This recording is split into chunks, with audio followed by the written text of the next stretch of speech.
Okay, we are live now. All right. All right, so hello and welcome to the very first episode of the Get Rekt podcast. Um, so my name is JS90. This is the most wanted with me, Yes, also known sir. as ZTube on YouTube. Yes, sir. Um, so we're two guys that play a lot of PlayStation games, and what we usually do is, whenever we get the time, we usually watch the Sony's E3 conferences, Mm-hmm.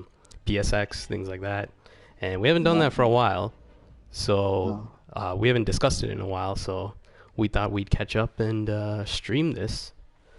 So this will also be uploaded to YouTube afterwards. So Mm-hmm. if you are watching this on YouTube, I'll put his YouTube channel link in the description. But yeah, let's get started with. Right on. Well, let's play something first. Let's get this easy co-op, exposed. We I play feel easy. yeah, because you mentioned in the beginning that like we're just a couple of guys who play. What did you say in the beginning? You said I just a said I couple said of guys. we like to watch Sony's E3 conferences. We like to play PlayStation Oh, games. We okay. watch E3 Right. conferences. We watch PSX and things like that. So we haven't But caught up goodness, in like that. I haven't been online. Sorry, I haven't been online playing on Hmm. PS4 since goodness, like maybe a month or two. Mm, I hop on like every like once in the blue moon, but if yeah. I'm ever gonna be gaming, it's on it's on the Vita. Oh yeah, this guy. He's one of the 5 people that still play on the Vita.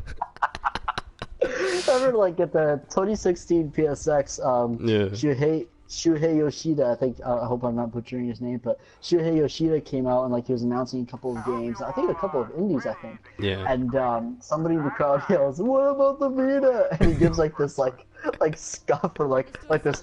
Yeah. Everyone was He's like, we're dying not talking laughing. about that anymore. Yeah, and you know what? Mhm. The other day I saw that PlayStation Now. I don't know like anybody that really uses that service, but Mhm. PlayStation Now for the Vita is supposed to be like um, it's going to be disabled. I don't know Yeah. when, but they're supposed to shut I that think for the down. PS3 as well. Like I think it's only for PS4 and the Sony TVs Oh. now. I think, right? If I'm Because you not know what, like mistaken. I like the idea. Sorry, I like the idea of Hmm. being able to stream video games. But the problem is, if you don't have like a really strong connection, then you're gonna be in trouble. I Hmm. actually had a friend of mine that I went to college with, a college mate, sorry, and he was telling me that when he tried PlayStation Now, he's playing Metal Gear Solid 3, and he has a pretty like good internet connection. He was saying. But the problem was like there's just like those instances where, of course, when you're streaming something, whether it's a TV show or a movie, you're gonna like get like not lag, but they're like I guess it just Input becomes a lag. little blurry. Exactly, yeah. So it'll get a little blurry. But when you're Mm. playing a game, the thing is like you need to be able to see, of course. And if it's like a high Yeah. resolution kind of game, you're not gonna see squat if it's gonna like if the input lag's just gonna kick in. And if But yeah, that's what it's he was saying that was bad yeah. about it. I mean, it's something nice to have if you want to go back to old games, but other than that, Yeah, it's yeah. got its problems. I'd rather have backwards compatibility than Yeah, that. for sure. Like Microsoft, like with the Xbox One, they're doing a fantastic job with Yeah, that. they really are. Although, like for PlayStation Now, like there's a lot of games and like PS3 games especially that like you could stream on your PS4 that everybody would love to see on the PS4. So I guess just they don't have the excuse to bring out a Hmm. remaster for it. Yeah. um, No. but yeah, we know you're right though. I definitely prefer the backwards compatibility. Yeah, it's the thing is, like, it's also really expensive too for a PlayStation Now subscription. Yeah. So yeah, there is that too. But Yeah, so you're paying like what, $50 for a month. 1 year for Oh no, Plus. wait. For Plus. Yeah, like he must be getting some like he must be getting ripped off. No, Um, but it's yeah, 50 no, now it's 80 a year because I think they yeah, increased the yeah. price to like $10 or $20. It was 80 here Uh, for the US. It's I think 70, if I'm not oh mistaken. my gosh. Yeah, for us it's 80. Oh man. Um, but yeah. Oh, hold on. That's Stupid. Yeah, sure. Oh, hey, Aimbot is here in this chat. What's up, man? This guy says noobs shouldn't have opinions. Shut up. Anyways, okay, let's get to the first topic that we have. It's Uncharted Lost Legacy, Freaking an aimbot. unexpected Let's get down to it. Sorry, hang on. Treasure to Let steal? me Uh-huh. You know what? pull this Actually, up. if you don't mind me saying, I was actually, I don't know why, but I just remembered, like, Robin Gaming, I'm sure everybody, in the Uncharted community knows who he is, or any PlayStation fan for that matter. I was just thinking about the other day, like, him and his girlfriend's reaction to, I guess, the reveal. And I just remember her reaction of her being, like, extremely excited. And I was like, man, I wonder why she's so excited. And obviously, like, I mean, Chloe's a really loved character in the franchise. Yeah. So I checked out that reveal again, that and the conference, and I forgot how excited like I really was for the DLC. Not to mention like in terms of pacing, because even Naughty Dog said that like, oh god, what did they say? No, they said tonally it's gonna be a lot different compared to Uncharted 4. And by the looks of the Lost Legacy, like I'm looking forward to it. Like it looks like it's gonna have a lot more action too than its original game. Sorry, I just. You know what I'm most excited for about it is the setting, because it's set in India. I don't think I've played any game that has like a setting in India or a similar country like that. I don't know, have you? Yeah. And no, 'Cause I not can't at think all. of And one, because yeah. of that, I mean, there's Dubai, and I guess it's like Middle Eastern, so it's not really India. But like that's Yeah. the thing though, because like you're right though, like there aren't there aren't many games really, if not any, that take place in India. So when they first like showed off the game, I didn't think it was Uncharted because it took Yeah. place in like India, or, like a foreign country. So that was kind of cool. Yeah, that was funny because I think even in Robin's reaction, right? He was confused about it. He's like, "Is this Tomb Raider or something?" Because I completely understand because you didn't know Yeah. like for sure if it was Chloe or not, and it really looked like what is it like something different, Right. Yeah. and you couldn't really exactly tell that it was Uncharted or not. But yeah. Yeah. No. See, you're right. And like just even like with Yeah. I kind of like I had a hunch when like the way that like you see like when Chloe went under the not barbed fence, like when she went under the fence to crawl under, it kind of reminded me of like The Last of Us when like Joel was like crawling through. Yeah, the animations and like the character models, like little things like Exactly. that. Yeah. Exactly. Even especially like with the AI, it was just so Uncharted like. Yeah, pretty much. And you know what? Like I mean, they from the looks of it, I hope they add a lot more new. I hope they integrate a lot more newer game mechanics. Like for instance, I mean, I know this isn't like a new breakthrough in the gaming industry, but I mean, lockpicking in Uncharted was like, well, that was kind of cool for me. Yeah. And of course, the combat, like is like in Uncharted, what I really loved about the combat in this game was how like you have like an assistant AI or a buddy, and like you'll go to help him, and you'll both do a double takedown. That was like really wicked. And then obviously, Yeah. like in the Lost Legacy, when you see the takedown that Chloe and Nadine Ross do, like that was pretty bad. Yeah, That's there's pretty like new awesome. fighting styles and stuff, which looks pretty awesome. Yeah. And you know what? Because like I mean, Uncharted, like in terms of, I think Uncharted was more story driven, and I'm kind of glad that Naughty Dog went for that approach compared to the other games. But the Lost Legacy, I'm hoping it's more action focused. Of course, because Naughty Dog always nails it with Yeah, story, but yeah. I just hope they incorporate more action and just make the game more. I mean, fun, I suppose. definitely think it will be because they're in the middle of like a war-torn country and everything like that, right? Yeah. Oh So, yeah, you're right. yeah, there's gonna be a lot of that. Oh sorry. Oh, it's the headshots and melee. Oh my Yeah, goodness. headshots and melee. Sorry. It doesn't matter. What did But that's only Aimbot going to be say? a single player expansion, right? Yeah, that's single player only. It may okay. inspire some multiplayer stuff. Yeah, I hope they Yeah. should add a couple of maps, characters, guns, Yeah. perhaps. I Boosters definitely and- think they will. Yeah, I hope so, man. That'd be wicked. But speaking of exclusives, because like you've been talking about Lost Legacy, Horizon Zero Dawn, that's coming out not this Tuesday, I think the next Tuesday. Oh yeah, yeah. We'll get to that after we talk about this. Yeah, one at a time. Oh, I'm So sorry. what did Aimbot say? He said, "I knew the setting was in India, but nobody believed me. I can read the language. People believe me." Yeah, yeah. Like actually, funny thing, some of the shop signs were written in Tamil, which is my ethnicity. So I Oh, recognize nice. that, and I was like, okay, this has got to be like India or Sri Lanka, one or the other. That's Like awesome. when I saw that, and I thought it was really cool, because if you remember in Uncharted 4's single player, um, you know, in the what is it called? In the beginning of the game, where you're playing as Drake and you're up in the attic, and there's all those like little, throwbacks to the old games. Remember that part? Right. Yeah, Yes. there's a note from Chloe where it says like she's in Sri Lanka, and she says like she has some new project or something like that she could use his help on, and he declined because he's not interested in that stuff. But because she left that note, it makes me wonder, right? Is that note from before the events of Lost Legacy, or after, or during? Like I don't know where exactly in the timeline Lost Legacy is Oh, gonna I see what happen. you're saying. Yeah. Because now that I think about that, wow, that's interesting that you picked that up. And just a quick side note, like we have a mutual friend of ours, and says that like you're always like not deciphering, but like so many, like, man, you go in depth with these Uncharted games. Like I completely forgot about that note and how Chloe was even at Sri Lanka at some point. Yeah. And sent because I even remembered that, like when you were explaining, I remembered it. But now that you mention it, I think it was either in the beginning of Lost Legacy or at some point like right before she went, and she Yeah. was saying, "Hey Nate, I can use your help," and I guess that's how she got in touch with Nadine Ross somehow. I don't know. I think that's Because how the thing is, right? Even Nadine, you can see, right? She doesn't have her army or anything with her, right?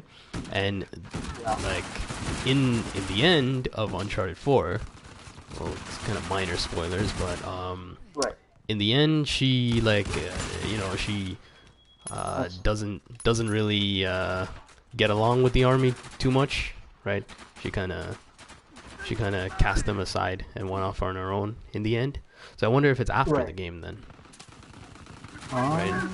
Because like she doesn't have the Yeah. shoreline mercenaries with her, right? And I imagine if she's going to a place where there's like a freaking, I don't know, like all this like military stuff happening, right? She's not gonna go there alone with Chloe, right? And then Right. No. what reason did she want to collaborate with Chloe on it? Like Yeah. it's all those kind of questions. That's what I wonder. Like, how did Nadine? So Nadine Ross's like mercenary army, I guess, was that like that wasn't like she took it for her father, I think it was. Yeah, she took over her father's.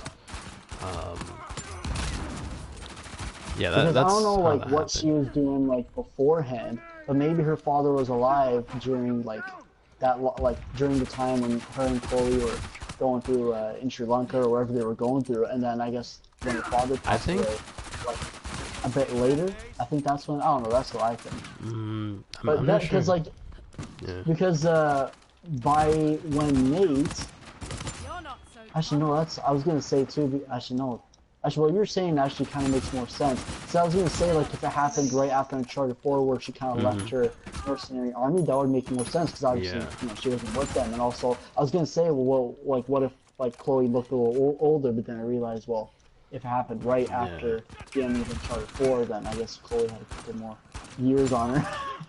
Yeah. No, but actually, because in the beginning of Uncharted 4, that's when Chloe like sent that letter to him. Well, we don't know maybe for we sure. did It's that. just he just picked up the letter, right? So it could have been he had the letter like long time ago, and you're just looking at it and picking it up. It's not very clear. Right. Yeah. going. So yeah, we Gotcha. don't know. Well, I mean, Naughty Dog always knocks it out of the park with their story-driven games. So Yeah, I mean, they never have any sort of errors with continuity and all that stuff. Like they make sure their story all makes sense, no plot holes. Read the damn chat. Okay, sorry, I'll catch up. Hold on. Noobs how many shouldn't people wonder. are watching? He's according we have 3 viewers, and Oh, nice. one of them is aimbot. This guy comes out to my streams pretty often. Nice. That's cool. So what do you say? Hey, He's a aimbot. nerd. That's why. Who's a nerd? Drake. Um, or me. I think he's talking about me. Um, yeah, because you said I go in depth with the Uncharted games and stuff. Um, So, like you said, like you take time when it comes to playing games and stuff, right? And like you'll even yeah, look into like behind the scenes and stuff like that. yeah, I So that's like cool. looking into that kind of stuff. If it's a game I Yeah, like, then I definitely spend the time to look into it. yeah. Um, Oh my but goodness, what happened there? oh, the war-torn What the country. heck? Probably some guy with a China I was link. on. Wait, sorry. I was on the roll. We should. Sorry, I shouldn't have. Sorry. Okay. That was so weird. I'll tell you after. Okay. I'm gonna save that actually and then watch it I come later. here every day. You meet. Yeah, that's true. You do come in here every day. Oh, Um, that's nice. so, sorry, what He's was your number one that? fan. Number one fan, probably. Um, oh, the war-torn country. Okay, like probably that's the wrong Oh term to God. use. I was just saying that it has a pretty big military presence there at the time. You know, if anything, it'll be like a fictional war. Because Right. yeah, like I don't know like we don't know exactly what's going on, but there's a huge military presence there, right? Yeah. Yeah. Because even in the trailer, there's a scene where there's like a plane comes in and drops like a bomb on the city and everything, right? So Yeah. Yeah. or drops missiles on the city. I can't remember right Yeah. now, but yeah. Um, even though I talk shit every time, it's all good. I appreciate it. I appreciate it. But yeah, were you gonna say something? No, yeah. I was just gonna say like, what do you mean by that? Oh, yeah, this guy, he's a bit of a troll. That's all it is. Right on. India has the second largest military. Yeah, I know, but like, what are they? What are they like?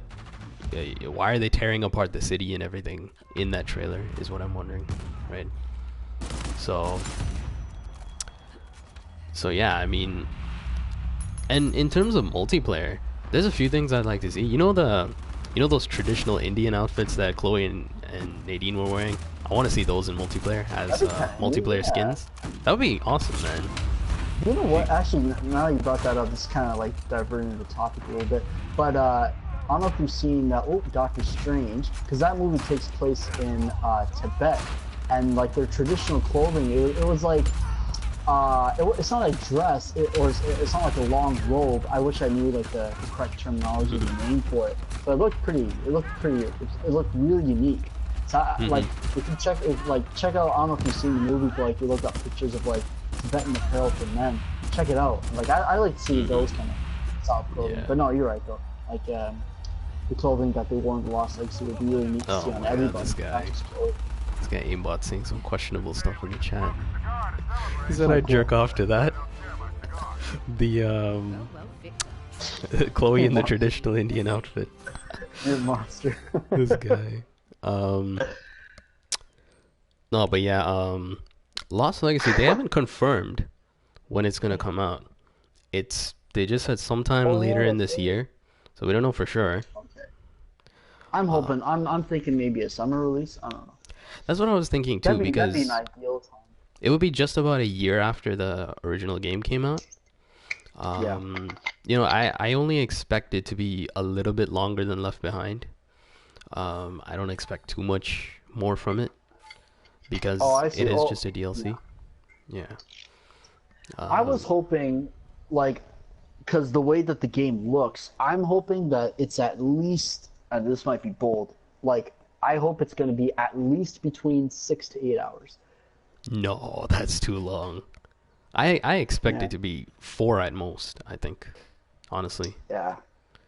Because it's a DLC, you know. And Left Behind was what, like 2 hours? Something like that? Yeah, 2 to 4 hours, yeah. It wasn't that long. Yeah. Like I explored everything in Left Behind. I got all the collectibles, everything, and I think I took like 2.5 hours to do it. Like Yeah, yeah. Left Behind, it released at like midnight on a Valentine's Day or something, and I finished it before I went to bed. So, yeah, it wasn't that long. Yeah, Aimbot says 4 hours max. That's what he thinks too. Gotcha. Yeah. I just like because the way that the gameplay of the Lost Legacy looks, like I just really love the tone, the setting, and like Yeah. all the gameplay mechanics they're incorporating. So I just love to see like a lengthy kind of DLC where you can really take advantage of that and make it more of like a not like a short-lived adventure, but like with Left Behind, they wanted to focus on mainly on the relationship with like obviously between with Ellie and Riley, and obviously you can't really have a game like that's going for like 6 to 8 hours unless if like you're gonna add things between. Like Last of Us was really well structured, and the Yeah. Left Behind was really well structured, but for like the time that it took to acquire to finish the DLC. But I guess time will tell. And, Yeah, I mean, I'm hoping for 6 hours. I'd like a lengthy no, I DLC. mean, don't get me wrong. I would love for it to be much longer. It's just I don't expect it, you know, Gotcha. because I see you're rocking the Quilio. Like, you just yeah, rocking you know, the it's necessary for the Nadine. topics. Yeah, if only you could have Nadine. I'd call that a thorough debrief. So, Yeah, so I would expect it, you know, probably summer sometime this year. Hopefully some more multiplayer influences as a result of it. Yeah, that's pretty much all there is for Lost Legacy. So, Yeah. the next one is what a lot of us are excited for. The Last of Us 2, bro. I thought you were gonna say Horizon. But no, yeah. The Last of Us 2, bro. No, Horizon will come after. We'll finish the Naughty Dog stuff first. Okay. But okay, so The Last of Us 2, bro. I didn't expect that, Yes. like, really to be announced, like, at the PSX. You know what? Yeah, you're right, because, and here's the thing too, like, when The Last of Us released, like a month after, and I guess, like, there was talks about it, Neil Druckmann said that if there's going to be sequels, they're not going to focus on Ellie and Joel, because even he said, like, oh, like, Ellie and Joel's story's kind of done, like, what is there else left to tell? And then Yeah. I remembered, okay, well, like, Neil Druckmann said the same thing to the media about how Ellie wasn't going to be a playable character. Yeah, That is, yeah. I'm just not going to believe what Neil Druckmann is going to say. He's just a liar. No, I mean, it's not he's a liar. It's just he has to keep it a secret, right? I'm pretty for sure, sure. like, he That's did like- say, like, you know, they have no plans to do The Last of Us or something like that, or they tried and it Yes. didn't work or something too. Yeah, yeah. But it's obviously But, like, just to in- keep it all, you know, Yeah. under the wraps. At the same time, like, I really am glad Mm-hmm. to see, returning characters, like returning lovable, like loving characters such as Joel and Ellie. Yeah. And even they were saying that, I mean, it seems like this time around, like just story-wise alone, it's going to be a lot more serious, and it's going to be a story about hate. And, Yeah, that's what he said, right? Yeah, the story about hate. Yeah. So, like, I'm really interested to see where that will go, because Ellie, obviously, like, she was born into this world, and she wasn't aware of the world before. So obviously, I'm sure that for Joel, it was more of like a must, like, it was a must for him to survive. But with Ellie, it's like that's all she knows. So I think the fact that she's just full of hate, like, she's gonna be more hateful than Joel, I think, Yeah. and thus like a more stronger apocalyptic kind of character. Sorry. Yeah. Kind of tripping all over the place. Tongue, sorry. Abot says they're gonna kill Joel. Fuck the devs. You know, I think it's possible. It is possible because Yeah. how else are they gonna create a crazy emotional impact in the game? Yeah. You know, there's a lot of things pointing towards it. If Ellie's the full-on main character, right? I mean, you think Yeah. there's gonna be at some point Joel's gonna be out. I think Because you know what? Yeah. Oh, I'm sorry. Yeah. Finish. Yeah, because okay, the thing is, he is like older in The Last of Us 2 because okay, Last of Us 2 takes place 5 years after the first game, I believe, right? Yeah. Okay. Right. And how old was Joel in the first game? Like in his 50s, I think. Something like No, I'd say late 40s maybe. that. Late 40s? 50s? I would think 50s. Okay, because okay, let's take a look at it. Because his daughter Sarah, right, in the beginning of the game, she was like what, like I don't know, like 10, 12, something like that. And then Right, and then even Joel and then- was saying he had Sarah when he was pretty young, and like When he was pretty young. he had her while he was in school. okay, or so let's college. assume he was like 18, 19, something like that when he had Sarah. Whoa! I mean, I'm just considering an early case, right? if he was that young, right? Then The Last of Us 1 takes place 20 years after that, right? So that's like, Right. so yeah, okay, then he would be in his 40s. But if we were to assume that, you know, he had her more like when he was like, I don't know, like 23, 24, 25, something like that. Yeah. Then yeah, he'd be like 45-ish. Right. Or no, wait, what am I saying? No. I screwed this all up. Okay, if she was born when he was like 20-ish, and then that's like another 10 years, because she's like 10 to 12 when the game starts, and then you add another 20 years on top of that, then he should be in his 50s, right? Yes. Yeah, okay, never mind. Sorry about that. No, it's okay. Yeah, so I'm pretty sure he's like around his 50s in the first game. So in the second, Oh my goodness. so in the second game,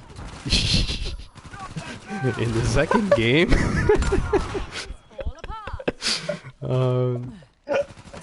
In the second game.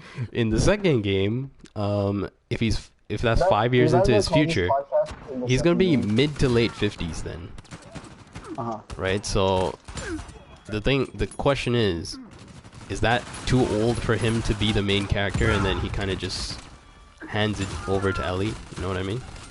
Like where she has to do most of the work. Is he too old at that point? But then you have Sully, who's like what, 70? He's still jumping and climbing ruins and labyrinths and everything like that. Oh, So no. I'd say, because the thing with like Sully, the reason why I'd say Joel would be like now would be like either early 40s or mid 40s, is because obviously like I could see like by retirement Sully being like 60. By the end of Uncharted 4, whereas like in the middle of Uncharted 4, like in the beginning, he'd be like late 50s or mid 50s. It's like that's old, you know. Yeah. But like because like with Joel, like he's still like going around punching people and doing yoga and stuff. Yoga. Freaking apocalyptic yoga. But But yeah, I mean, even regardless if he was old or not, I feel like they could kill him off just to create that emotional impact. Why is Ellie so hateful? Why does she have so much hatred? Right? I don't know if because isn't Joel the only person she has? Right? Like she lost Riley, she lost Marlene, all these other people. There's no other reason she would be hateful unless something's happened to him, you know? Like that's why there's been a lot of crazy like fan theories and stuff where the trailer, right?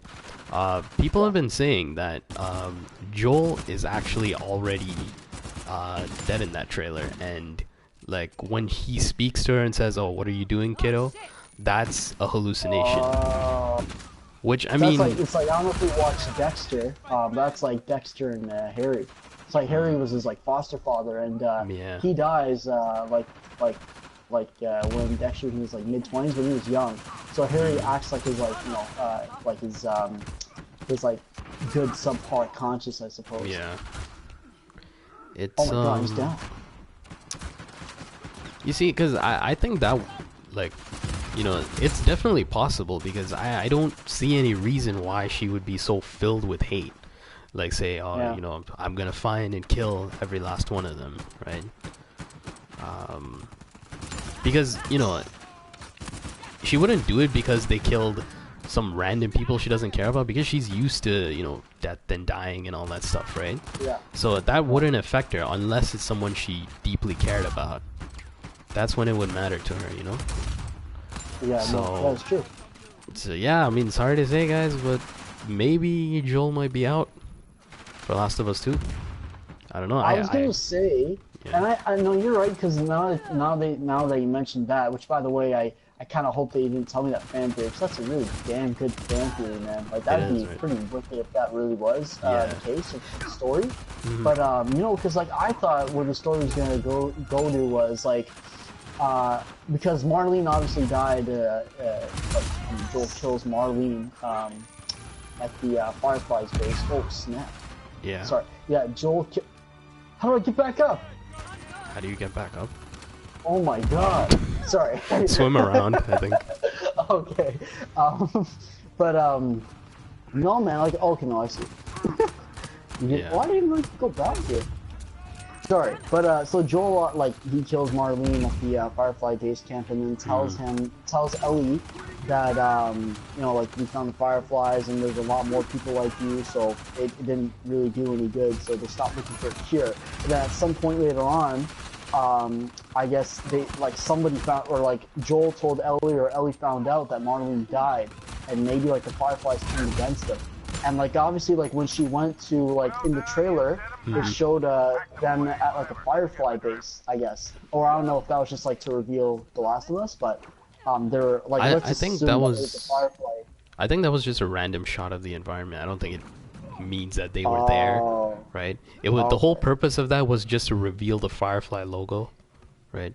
I see. Just to show you that it was Last of Us 2 that you're watching. Right. Okay. Well, So I yeah. guess just for podcast sake, I guess I'll just tell you like what my theory was. So like she was killing like everybody. She was going after the Fireflies, and then Joel was helping her. And like it came to a point like she became really obsessive, and then like it really like I mean, psychologically it's not only damaging her, but it's changing her, and she's becoming more hatred, like more hateful and just more violent, and to the point where she's almost uncontrollable. And then Joel, like, at some point admits that, like, yeah, I killed Marlene because of this or that, and then she would probably have, like, Yes, I'll gone catch after up him. on the chat Then, after like, this. Yeah, go on. oh, okay. This guy But, keeps telling me to yeah, read chat. okay. I'll I'm read just chat in gonna, like, between. sum this up. Hold on. Let him I'm just finish. gonna, like, sum this up, but, like, oh, crap. Yeah, I'm just gonna sum it up, like, I thought that, like, Ellie was gonna go after Joel in that sense. But, like, after listening to what you're saying, like, hearing what you have to say about how, like, Joel's, like, actually already dead, and, like, you know, her going after people because, I mean, whoever killed Joel, obviously, she's taking revenge and stuff like that. That makes Yeah. more sense. Yeah. Okay. Let me read what this guy said in chat.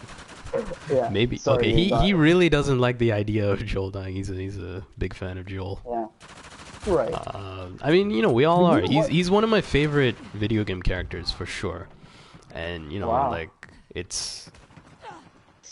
I mean, you know, it's just I feel like they might have to. Yeah. I mean, not that I'd like to, don't get me wrong, like, when I say this, but I'd like for them to kill off Joel because it would need that emotional impact. That's the thing, like, the best stories are told when, I mean, somebody dies in them, let's be honest. Yeah. I'm saying so much stuff and I feel like I'm being ignored. No, I'm sorry, man. We're not ignoring you. It's just yeah, It's just I'm rambling. No, it's not like that. Okay, we'll try to keep up with the chat. Sorry about that. Alright. So okay, yeah. So for Last of Us 2, I mean, you know, it seems like it's a plausible fan theory. Yeah. You know, based on the way it was done, and even in the trailer, if you notice, the way Joel walks in, he walks in from like this white light. So it looks a Yeah. little weird, you know, like based Yeah. off of that alone kind of gives it away.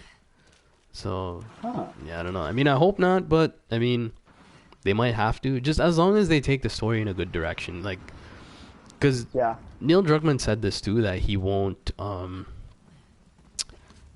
you know, he wouldn't force another Last of Us sequel. It's only if he felt like there was a story he could tell, that's when he would do it. Yeah.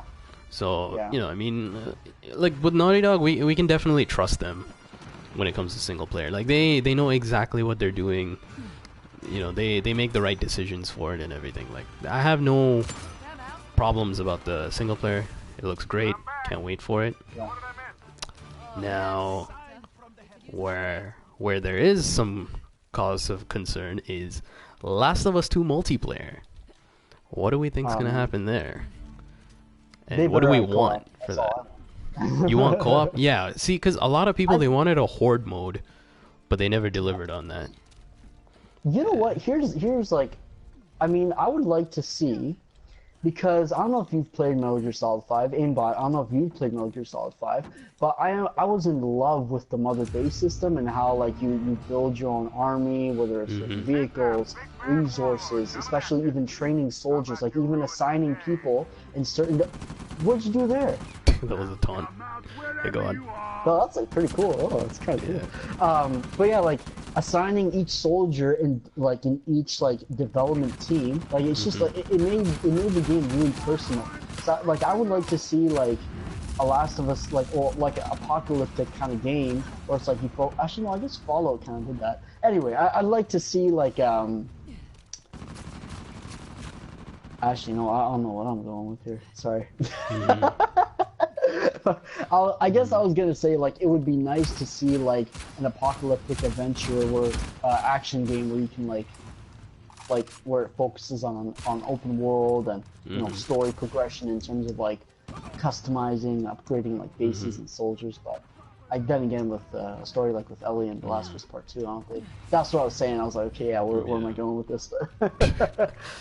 Like I Uh. thought, because Mm. the reason why I brought that up was because Neil Druckmann was saying how if there was going to be sequels to The Last of Us, it would each tell stories about different characters. And I was thinking The Last of Us 2 would be maybe explaining about King Firefly, because we know about Queen Firefly, but I would have liked to see more of like a prequel story into how the Fireflies came to be, Hmm. and that's why I was like, okay, it'd be nice to see like maybe you can create you can develop like the Firefly base and progress like the Fireflies as you go through the story. But I'm sure they and will, like, get into that because they do a lot of stuff with like side characters and things like that, right? That's how you right, have great characters like Chloe and things like that because she's just a side character. Now she has her yeah, own game because they developed her so well even as a side character. yeah, Oh, yeah. Ima brings up a Oh, good but point. He said yeah. someone also mentioned that if Joel wasn't dead in that trailer, he would also be covered in blood just like Ellie, right? He walked in with Uh, clean clothes in the trailer, so right. that's a good point. Yeah, Like I assumed maybe that like he just kind of caught up with her and she ran off and killed all those guys herself. yeah, but I mean, like, what's the likelihood of that, right? I don't think she would just leave him behind and say, "Oh, okay, see you later. I'm gonna go kill these people." Well, you know what? Well, because she kind of did that in the first one where she just took the horse and rode off. Well, that's because like he was like completely Still, I can help you. unable Oh, to right, do yeah. anything, right? Because that Yeah. was after he was stabbed by the piece of metal. I don't want co-op Man, in The Last of I Us kind of 2. wish I didn't hear that fan theory because that would have been like a huge like, Well, I shocker. mean, it adds to, like, it just adds to the speculation, just makes it more exciting. Yeah, Like, that's that's the way true. I see it. I hope they're wrong. Yeah. But anyway, Um, no, I mean I hope they're wrong, but at the same time, that sounds like awesome. like, yeah, it would be awesome. Emot says he doesn't want co-op in Last of Us 2. I mean, How come? I mean, okay, the thing is, if they do it well, it's fine, and if, like, the competitive doesn't suffer from it, then that'll be fine with me as well. Um, the one thing I don't want in The Last of Us 2 multiplayer is listen mode. Take that out, please. Yeah. Like, I don't... Like, keep it in single player. I think it's a good mechanic for single player, not for multiplayer. Or if they do include it, it should be heavily, what is it? Reworked, you know? You Like, know what? Because I'm sorry, like you've played through grounded mode, right? So yeah. like, I mean, listen mode was kind of a cool feature in The Last of Us, but I feel like for me, it kind of like it was a turnoff for me when it came to the immersive experience, if that makes Hmm. sense. Like if like obviously, like, I think you'll agree that like the game is a lot better Without when it. you don't use listen mode. Y- okay, actually, let me rephrase. It's a good mechanic for your very first playthrough of The Last of Us. Because Okay. it makes it so that, you know, like, I think they really captured the feeling of it well in one of the trailers. I can't remember which one it was. Um, but what it was is, like, you would see the character was using listen mode behind a wall, and they saw four people slowly walking towards them with the listen mode. It has, like, this different kind of feeling of danger, So Yeah. something like that. Like, for your first playthrough, I think it's good. But yeah, Yeah. yeah. Oh my goodness. Mhm. What Oh, does hey, Omar have to say? Soggy Bottom. Hey, what's going on? Soggy Why is bottom. why is Joel carrying the revolver? Ghosts don't need guns. Well, I mean, like I think it's just I think it's just you know, the revolver's his like signature weapon, right? So I think it's just based off of that. That's the only reason. I mean, you can't say he doesn't look like a badass walking Yeah, into the screen with it. pretty It's just much. for him to look nice. Like it's, but that's how Ellie pictures him. Yeah, that's a good point. Like, Yeah. you know, if he's a hallucination in Ellie's imagination, that's exactly how she pictures him, right? So Yeah. yeah, that's what it would be. And talking about Last of Us, I really feel like playing the game now. Oh! No, but even like for the multiplayer, like I think that's the main thing I want to see. Just no more listen mode, and then, you know, like just all the other little upgrades and things like that. Stuff they've learned from this game, I suppose. Like, you know, when you're reviving someone, I like to be able to move a little bit when reviving. Yeah. It doesn't have to be quick like this game, but yeah. You know what though, like because the thing is with like having co-op, like I mean, the thing is like The Last of Us, like in terms of like multiplayer, it was great. Like the experience was great, but then like how long did it really last? You know, so I think like having, I mean, co-op with every game, it just not only gives you more to do, but I find co-op more enjoyable in the sense that it's more team-based oriented. Not saying that like you can't have multiplayer competitive modes, like not team-based, but I think with co-op it's more like it's that kind of game mode where you just set it on easy mode, you just punch people and you just have like a chill conversation. You know, hence what we're doing right now. Yeah, pretty much. You know, so and you know, and honestly, like horde mode, there's just a satisfaction about killing hundreds of AI enemies, just racking up points, surviving, and talking to your friends. Like there's just nothing like it. Because when you're playing like team deathmatch, like it's fun, you're talking with friends, but you're always like concerned about, okay, how many kills do I have? How many deaths do I have? Oh my god, I have more deaths than kills. Okay, I gotta pick up the next match. You know what I mean? Unless that's just me. Like I guess I'm. It differs from person to person. I'm mainly a competitive person. For me, I think co-op, it doesn't last very long, but it's nice for some variety and to play it once in a while. So I would like both, because I know there is, you know, a pretty big selection of people that you know, there is a pretty big selection of people that that want co-op, right? You know, they're into that stuff. So I think it would be cool to have it.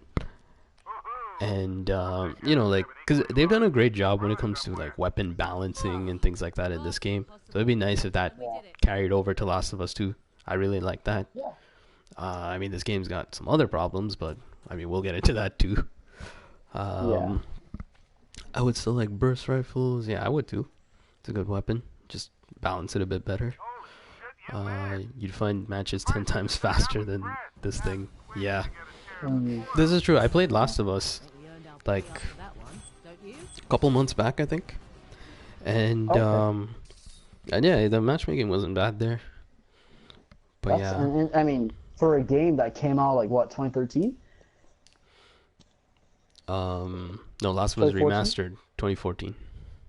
Oh, okay. All right, it's not shared. I wonder how the PS3 servers do. I'm sure there's people Probably, still like, playing. There are hacked. still people that still play on PS3. So Right. definitely. Yeah, I think there's still people that play Uncharted 2 on PS3. So, you know, every nuts. game has a dedicated group that will always play it until like the servers get taken down. No, Yeah, it's 2014. Sorry, didn't they close the servers for Uncharted 2? No, it's still up. What about Red Dead Redemption? Still up. Yeah. What about Little Big Planet? I don't know about that. I don't play it. Little Big Planet 3 is free on Plus. That was kind of exciting. Yeah, I played a little bit of it. Anything else to say on Last of Us 2 single player, multiplayer, anything? You know what? In terms of story, Neil Druckmann made an announcement, and she said that he said that they had a new writer on board, and like she's just like some lady who I don't know, but she did write some episodes from Westworld, which I mean, I heard it did really well. So I mean, it's nice to see like somebody outside of the gaming industry coming in and working on Mm-hmm. a video game, you know. And it's amazing to see how Naughty Dog has almost become like not we're not exactly mainstream media as of yet when it comes to Yeah. video games being up there along with like movies and TV shows and stuff. But Mm-hmm. I mean, it's just I think like Naughty Dog and more appreciation of stories in video games is coming alive and together with games that Naughty Dog puts out, and You not know. only Naughty Dog, like games like Horizon. Mm-hmm. I guess any PlayStation exclusive. Now that I think about what I'm saying. You know, it's slowly starting to become more accepted that games are not just, like just for fun. They can be, Yeah. these great stories and things like that, and great If you experiences don't that you can mind, have. absolutely. I hope you don't mind us kind of like, uh, just kind of just going off on our list of topics here. But personally, I think in terms of out of movies, books, music, art, any type of like storytelling, like any medium of storytelling, video games does the best. Because like the Yeah. thing is, when you're watching a movie, when you're watching a show, when you're reading a book, when you're listening to not podcast, when you're listening to an audiobook, like you're always in that third person perspective. Yeah. Whereas in a video game, obviously you're in the third person's perspective, but at the same time, it you're like it immediately immerses you into that first person perspective because obviously you're doing everything that the story like is telling you like you're carrying the story through the Yeah. tips of your thumbs. And it's Because like you are the saying you're playing protagonist. exactly, and like say you're playing Uncharted 2 and a building's coming down, and you would have you would have the privilege to say, oh yeah, like I survived the collapsing building in Uncharted 2 in Yeah. Nepal. You know, so it's just a thrill, like when you play through a segment of a game, an intense segment of a game, and saying like, oh my god, that was awesome. Like yeah, I made through that. So, and that's why like I think like when it comes to like media, even everybody in general, I think there should be more appreciation for video games. The Yeah, I, storytelling, yeah. I I definitely think so too. Because a lot of people, they still have that, that notion that gaming is just for kids and things like that. Yes, A lot of yeah, people still don't yeah. understand that, right? And obviously, that's amongst people that obviously haven't even played video games. Yeah, those are people that just don't understand, don't care for games and stuff.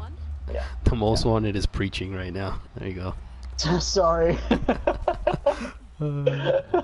No, it's cool. I mean, that's the whole point of this, right? Yeah, just to Oh discuss man, our like opinions and things like that.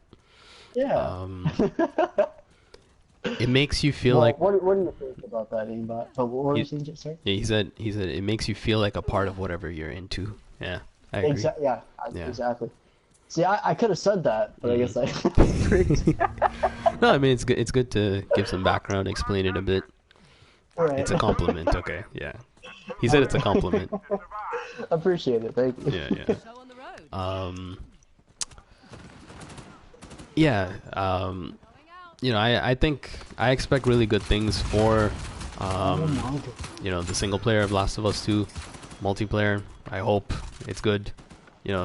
First multiplayer, great. Had a few issues, but overall it was great. Um, Yes. But speaking of that, let's talk about Naughty Dog now. I have some issues with them, like as of lately, and it's very very frustrating, especially with the way they've been treating this game. The biggest problem is they're not communicating with the fans at all. It's such a shitty experience because Yeah. what happens is, like, we enjoy this game a lot. We play this game nearly every day, right? Catch this. Sorry, let me just see what he said. Let me just say this. If it's good or not, I'm gonna play it anyways. Yeah, I mean, I'll play it anyways either. I'll play it anyways as well. But I'm just saying I'm hoping it's good. But yeah, okay. For Naughty Dog, right? It's just the way they've been handling this game, right? Is like they don't communicate at all. Do you remember before on the Uncharted 3 days, we used to have an update to the lab every single week, And then they Yeah. used to make all sorts of blog posts all the time, always updating the community, always asking for, feedback and things like that. Like there was always Yeah. this constant communication, which was great, and it made the game so much better, right? And it made Yeah. it feel really alive, and you felt like the devs really cared for it and everything, right? Yes. Here in Yeah. this game, I don't know what they're doing because they're not communicating with anyone about anything, and Yeah. they're like Down to it. Don't we have treasure to steal? it's just really That's what- frustrating because Yeah. it's all this radio silence, and then what they do is they do a live stream every 2 months, a live stream that has mediocre gameplay, and they barely give any information. They're always very vague, and in these live streams they don't answer people's questions unless it's someone really famous. Like anybody else Yeah. asking a question, you just get ignored. Like I've asked them questions in those live streams, just get ignored. They have somebody at Naughty Dog that's in charge of all this stuff too. The what is it? Community strategist or something like that. Strategist, yeah, Arnie May or something like that. Yeah. It's either Arnie Mayer or Scott Lowe, one or the other. But I don't know how I know that, but I mean, the thing is, right? What are they doing if that's their job? Because like they're not communicating, right? What are they doing? Just preparing that live stream every 2 months, and then they barely answer the questions in the stream, yeah. and then there's so many. Like, there's so many issues still with the game. The biggest problem is the matchmaking in this game. The game is great, but it doesn't work. Like, the matchmaking doesn't work. There's, like, I kid you not, there are times where we would, try to play this game. We'd be waiting in the lobby for 20 minutes to find a match. Like, you play 2 matches an hour sometimes. That's how bad it is. Show some backbone. Like, they don't acknowledge it. They don't fix it. They they don't address any of these issues, right? And Yeah. they're so silent about everything. An acknowledgement alone goes really far. They can say, okay, hey guys, we're aware that this issue is here, we're working on it, we're not sure how to fix it yet. That's completely fine. Take your time, but at least acknowledge it. Now it's like you just feel like you're being like treated like really shitty because it seems like they don't really care. Yeah. Like, I don't know what's going on, because you're right, like, we don't know what's going on at their, like, the Naughty Dog office and Yeah. stuff, but I think, like, obviously, like, in terms of the community team, like, I think they have to, I want to give them the benefit of the doubt and say that maybe they're busy and maybe all their resources are put into maybe making the DLC like the best it could possibly be. And in terms of like the community team, maybe they're just cooking up something for multiplayer content. Who knows? But I mean, you're absolutely right. Like there needs to be that at least somebody, one person, just making a comment. Like I mean, it's not rocket science, or it's not breath consuming to just make a tweet and just say, "Hey guys, Yeah. what's up?" Even with celebrities, like it's not like people don't see tweets, because obviously you have no excuse to not be on your phone these days, and you have no excuse to miss a text or no excuse to not see a notification because we're glued on our phones. So I think just having that, you're right, having that back and forth communication at least is key. And I think because I don't know if like either what's going on at the office, we just don't know, but I just hope that like they aren't too exhausted to the point where like they can't do anything, but Okay, that's why I thought maybe they were just exhausted. okay, you know what the thing is, right? Is before I would understand, because the thing is, they were really pressured to bring out co-op, and it took them a really long time to do it. And they did I think they did a great job with it overall, right? Yeah. So I kind of understood if there was a lot of, radio silence at that time. They didn't want to talk that much. But now co-op is already out. What is the excuse now? The thing is, they confirmed that there's no more big updates for Uncharted multiplayer. It's gonna be very small updates now, like just a few guns and maybe some boosters, things like that. Like those are the updates that are coming. There's nothing big like co-op anymore for Uncharted 4. Right? And they're still silent about it. They still don't acknowledge the matchmaking issues. They still don't do any of that. So I don't understand what the excuse is now. Right? Before I gave them the benefit of the doubt. Now I can't. Because another thing is, it's a separate team that does single player, separate team that does multiplayer. Robert Cogburn has nothing to do with the single player, as far as I know. right? You know, and like all the other multiplayer designers, some of them they do help out, but I'm sure they have a separate dedicated team working towards multiplayer and working towards the DLC, and you know, a separate set of people working on Last of Us 2. Yeah. Either way, it's not an excuse to just, you know, like abandon this game and abandon the fans' requests and things like that, right? And I just don't understand it. It's so frustrating the way they handle things, right? And because of that, it makes me less excited for The Last of Us 2 because of the way they've been treating things. I feel like they've kind of lost their way. You know, like the community strategists, what are they doing? Like, how long does it take them to put together a blog post just to update us? They used to do that for Uncharted 3. There were so many blog posts. People used to read it. Now what's the point of going to their website? There's nothing there. That's true. That's true. Right. Like, you know, because like even like when like we were even talking about this too, like Rockstar, obviously, like GTA 5 has been out for so long, and obviously their teams are a lot bigger, and they're just constantly. And I don't play it, but like from what I see, because I get like the Rockstar like newsletters and stuff, and from what I see, they're always constantly like updating the Every community 2 and- weeks. Every 2 weeks, there's an update from GTA. Yeah. Like I mean, they're so on top of everything, even though they have so many other projects going on and things like that. Oh yeah. Oh my God. Like Yeah. they've been killing it. They've been doing a Lord. great job. Naughty Yeah. Dog, I don't know. I feel like they've lost their way after Uncharted 3. Like I don't know what they're doing. I think it's I mean, like realistically, I think it's the employees. I don't want to sound like bad when I say that. I'm not assigning any specific blame, but I think if like they kind of need to change their community teams and stuff. I mean, what's the Not point only of the head having?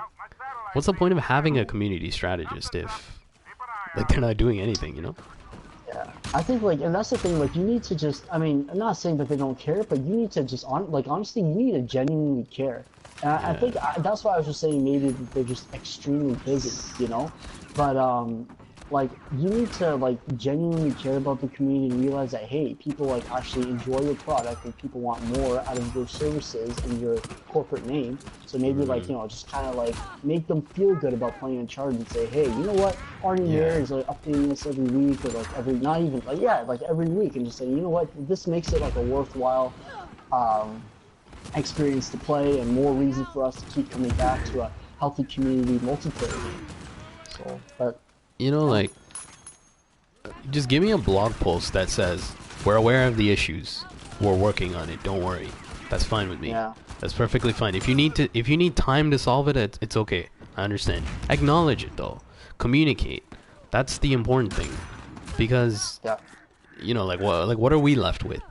Like we're playing the game, we're suffering through the issues and stuff, right? But there's no acknowledgement. And Yeah. I don't understand that. And you know, I'm so turned off from going to their streams. I feel like so turned off from just playing the game in general because of the issues and they're not fixing them.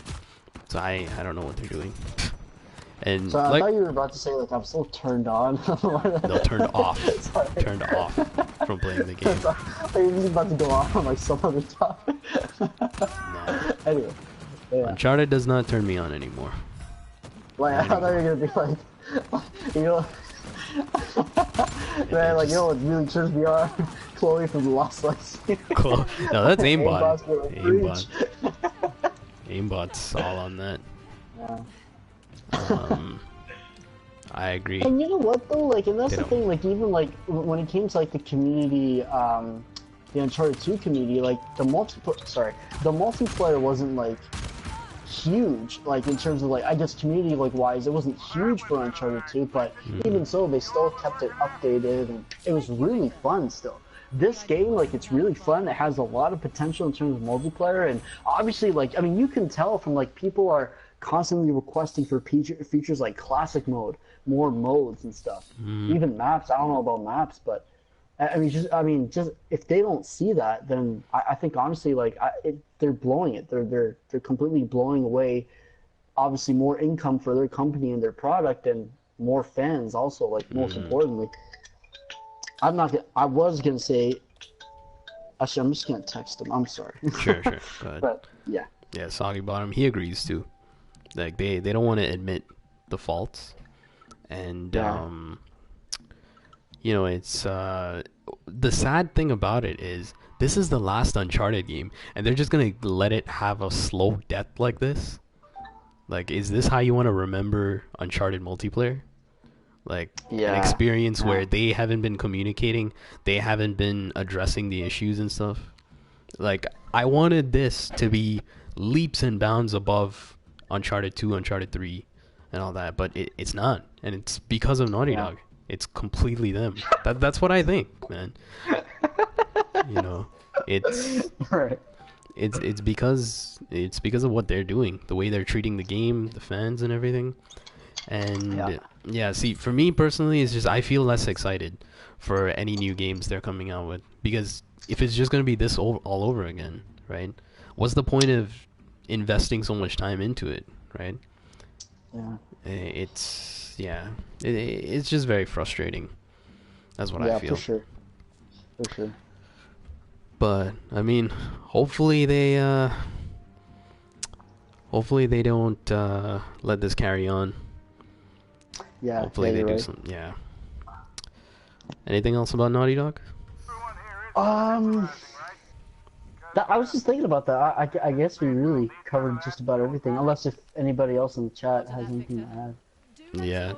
Yeah. Anytime you guys have any questions in the chat, just ask us, or you know, feel free to say whatever.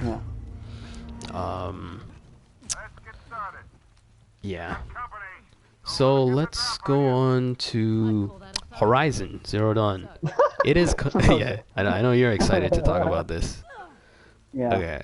So Horizon, this is coming out this week or next week? Or? Next Tuesday, Next Tuesday. Okay. the 28th. Yeah. Mm-hmm. All right. Since you might be more up to date with it than I am, so what are your thoughts? Goodness, like I mean, like nowadays, like you know me, man. I'm sure you're the same way. But like when it comes to like video games, trailers, and announcements and news, like I try not to read up too much on it. Like if I see okay, games announced, released, that's it. Like I don't read up on any more stories. But in terms of like gameplay, we've all seen gameplay and stuff. Yeah. But like for Horizon, like obviously, like I mean, the concept is really cool. Like open world, like post-apocalypse, but not really. Like it's more futuristic, so it's really cool. It's nice to see, like, I mean, compared to like other apocalyptic setting games, this looks neater and cleaner in the sense that like it's more traditional, more today, more up to date, you know, because they're showing off like technology and stuff. So it's a really cool concept. In terms of like open world games, obviously like you're like a Rockstar veteran, so and games like Red Dead Redemption, GTA 5, like they're great open world experiences. Like personally, I think if we want to deliver a definitive experience for Horizon, is to not only like just give the players a variety of options to do in the game, but also not to really like overburden you. Because I felt like when I was playing GTA, like it took me, like I hope this doesn't sound like a stupid statement, but for me it took a little bit of a while to get used to the ecosystem and the atmosphere of GTA in terms of like what you can do and what the game has to offer. I think like they should slowly, like for Horizon, I think they should take it slow and slowly introduce everything. Which is not what I'm saying Rockstar doesn't do, but like for a successful open world game, that's one way you can really mess it up if you just throw everything at the player. Yeah. But yeah, I Like think gameplay looks really cool. you play. Yeah, I think in general you play more linear games than open world games, right? Yes, yeah, and like Yeah. that's the thing. Like I'll play an open world game unless it's like one that I'm really looking forward to, and like I like more linear games because obviously like it puts more focus and emphasis on story. With open world games, I don't know. Like it's weird for me. I guess like I'm a slow gamer and like I take time with games, so being open world is not a like it Yeah. takes me a while to finish an open world game. Like man, I still haven't finished Bloodborne. I mean, I'm on the last boss. I'm just doing child services and stuff. But I mean, that's not really open world. I shouldn't say that. It's like see. semi-open world, I think. Right. What's a game I could say? Well, let me see what games I haven't finished. Well, I finished all. Cool. All right then. There you go. Yes, sir. Well, I know there's a lot of PS3 games. Look from up there, Victor. Down. But yeah, like for me, like it takes me a while to finish open world games. I don't know about other people in the chat, but oh, Witcher 3. Like I'm done the main story, but I finished Hearts of Stone, and now I'm doing Blood and Wine. So I'm about maybe 3 hours into that. Yeah. Okay. But man, I'm kind of bummed out because, like, financially, like my situation, like, I won't be able to buy games for a while, and I found out that my PS Plus runs out next week. So I mean, it's not like a big deal. It's not like I'll be playing, but I mean, at the same time, it's just kind of. You don't want it to not be there, yeah. Yeah, and now I'm thinking, okay, well, if I'm not going to get Horizon Zero Dawn on day one, I might as well wait for like a complete edition or something. Even Resident Evil 7, Neo, those kind of games that recently came out, like I really wanted to play them. But I guess I mean time just isn't working in my favor. Yeah, I guess so. I mean, the thing is, like even for me, like a lot of games, like I'm not getting them day one, even though I do like want to play them. But yeah, specifically for Horizon, you see, the thing is, when it comes to Guerrilla Games, I think they do a fantastic job with gameplay and graphics. Those two are really, really strong. They're weak with story, though. That's what I think. Yes. You know what? Yeah, because Killzone 2, oh my gosh, that's easily their best game. Gameplay-wise, story, graphics. Well, not graphics, but I mean, at the time, graphics, oh my goodness. Killzone 2 is like easily I think it's my favorite first-person shooter. And I wish, like, Killzone Shadowfall, like, the gameplay mechanics for that game, multiplayer is phenomenal. It's fluid. It's a truly next-generation experience, and it sucks that, unfortunately. I mean, I guess with every game that's been out, like, the community slowly dies, but... You know, even like, for... overall, right. Even for a launch PS4 game, it has Shadowfall has better graphics than like a lot of other PS4 games. Oh yeah, that's true. Like, and it was a launch PS4 game, right? But the problem with it though is that its story was like non-existent. Like I didn't even know about that. So it's but the one nice thing about it though is I think they said that they brought in like writers from oh my goodness, sorry, it must have been Fallout 4 and Witcher 3. They have writers on board for Horizon. Oh my god, for Horizon? Yeah, for Horizon. So it's probably gonna be something good then. You know, like they recognize that, you know, they need some help with the story, right? Yeah. So they're bringing these writers because they do a great job with graphics and gameplay. We've seen that in the gameplay trailers and everything for it. Yes. So. So you know, like I think we can expect good things for that. For sure. Like but I mean, like for yeah. Sorry. I was just gonna say. Oh, okay. Go on. Oh no, yeah, you go. Okay. I was gonna say that in the trailers for Horizon, right? That like I still don't understand what the story's actually about. Like all we know is that, you know, there's like the machines showed up, and it's interesting because of the setting, I think, because you have it's both prehistoric and futuristic at the same time, because you have like all this like hunting dinosaurs and everything like that, but the dinosaurs are robots, which is really cool. I think it's a really cool concept, right? Absolutely. Because we haven't really seen anything like that before. So yeah, you know, I expect really good things from it. It's just you know, like if the story is good and the gameplay is really smooth and solid, I think it's gonna be something great. Because I think we can already see how good the graphics are, like just from the gameplay footage. Oh god, hold on, let me finish that thought in a second. Oh god, they're all crawl outside. I sniped the guy before I got grabbed. Shame. There's a shame there's no PvP. Oh, yeah. That's true. There's no multiplayer for Horizon. I'm not exactly sure how it would work either.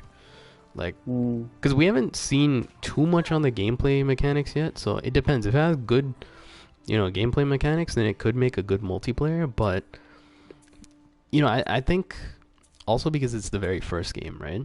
So they really want to lay out the whole story, universe, characters, all that really well. And then if it's a success, maybe for the next Horizon game, we'll see multiplayer for it, right? Because based on the way Sony's been treating it, it looks like they're trying to make it into their new flagship franchise. Like how like Uncharted was their biggest flagship franchise for past 2 generations, right? And I think they want Horizon to be the new one, based on the way it is, and the way they're marketing and presenting it. Yep. Yeah, because as many Sony exclusives that Sony has, and they're a lot. Most of them are phenomenal. Like, I mean, not a lot of them are really series. Like, I mean, personally, I hope you don't mind us talking about this. I really hope that they do more with the Order 1886. Like, I'm rooting for Order 1886. You know my thoughts on that. Oh, don't get me started on that game. Like that game. Like, obviously, it's a gorgeous looking game. Gameplay wise, it was absolutely phenomenal. It really felt it just felt great playing the game in terms of shooting, combat, and then obviously there's the story. So, yeah, pretty much. But I hope that like less cutscenes, more gameplay. That's all you need. Maybe make it open world. I don't know, but yeah. Oh my goodness. I Um, forgot how annoying this part is. yeah. Yeah, I mean, for Horizon, I think it's gonna be good. I expect good things from it. We'll just have to see when it comes out, I suppose. Man, I want to see a side character like Daxter, man. Daxter is easily one of the best characters in video games. Oh my gosh. It's really funny and everything. Yeah. So charismatic too. And I mean, I was thinking about his voice too. Like, it's so. Yeah. So yeah. Anyway. Yeah. Oh my goodness. Oh. Sorry. No, but yeah. Anything else to say about Horizon? I mean, other than it looks cool, we're looking forward to it. That's about it, I guess. What does the chat have to say about it? Chat got anything else for Horizon? Just let us know. You can ask questions about anything in between. We can jump back and forth if you guys have anything. But yeah, I mean, after Horizon, another game I wanted to talk about, Mass Effect Andromeda. Ooh. I'm looking forward to this. And you played the Mass Effect games, right? Yeah, all 3. Nice. Like, 2 is right? obviously like easily the best one. Yeah, 2 is the best. I think it goes 2, 3, and then 1. Yes. Oh, what? I made no money? Sorry. Because with Mass Effect 1, I really like that game. Like, it felt original in its own way. It's like they tried a lot of new things. Of course, like, it was new in the franchise. So in terms of like planet exploration and using the Mako, that was really neat. And I was pleased to hear that the Mako was making a comeback in Andromeda. So that was really cool. Are you kidding? I mean, for me, the first game, I just didn't like the story and the voice acting and all that stuff. I just didn't think it was well done. Yeah. Because I played it fairly late too, right? So I was already used to stuff like what Naughty Dog does and things like that, right? I'm like, dude, okay, this doesn't measure up to Dragon Age. You should play Dragon Age Origins or like one of Dragon Age. I think it's Dragon Age Origins, yeah. Yeah. But I mean, like 2 really made up for all of that, and I started loving the series after that. And 3 to me was good. I think 3 was pretty good. Yeah, 3 was a good game. The only thing was, like, I mean, like Mass Effect 2 offered more options, especially when it came to, like, characters and I guess leveling up and stuff like that, and even story too. It just felt like a bigger, broader game, whereas Mass Effect 3 felt more linear. And obviously there was that ending, but I mean that didn't. If you downloaded the free DLC, then that was really different. No, sorry, that does make a difference, but like I guess now that with that free DLC, like the ending is a lot better. Hmm. Um, I mean, he still dies, which is stupid. Yeah, but it's a bit um, better. and because like what the thing is with BioWare, like their games are always good too, and like Yeah. they really do it well when it comes to RPGs and like Hmm. story progression, leveling progression, games like that. So Yeah. even like playing Inquisition, I have it. I have yet to play it. I heard really good things about Inquisition, so I'm Mm. looking forward to playing it when I get around to playing it. So Soggy bottom ass. Will Andromeda have PvP? No, it'll have co-op though. Um, yes, yeah, yeah, yeah, it's supposed to be, you know, like a continuation or like the next installment of what the Mass Effect 3 co-op was like, pretty much. So yes. it's all like arena-based co-op. What is it? Yeah, arena-based co-op. I think it's with 3 people, or no, 4 people can play it. Up to 4 can Usually, play. oh, it's 4 now. No, it was 4 in Mass Effect 3, I think. Or is Because I remember you're right. playing it with 3 other Oh, you're right. friends. Yeah. Yeah, yeah, Yes, you're right. Yeah. yeah. So, um, it'll have co-op, which I think is good. I thought Mass Effect 3's co-op was really fun. Um, and it has really good what's it called? Um, really good mechanics, like gameplay mechanics that work really Yes. well. Mm-hmm. So I think it'll work really well. Yeah. And Sorry, that. Oh my goodness. Oh man. and oh, you never played it? Yeah, Mass Effect is a really good series of games. You should definitely give it a try, Yes. or give Andromeda a try when it comes out. I think, because I'm gonna tell you a quick. Yeah. Oh, sorry. it's a good sci-fi series. I think it's one of my favorites for sure. Yeah, what were you gonna say? Like, I'm gonna tell you a quick story about how I grew to liking Mass Effect. So, like, Mass Effect for me, like, there came a point where I was a huge PlayStation fanboy, and I just despised anything Microsoft. You don't think you're not? Well, I'm sorry? You don't think you're not anymore?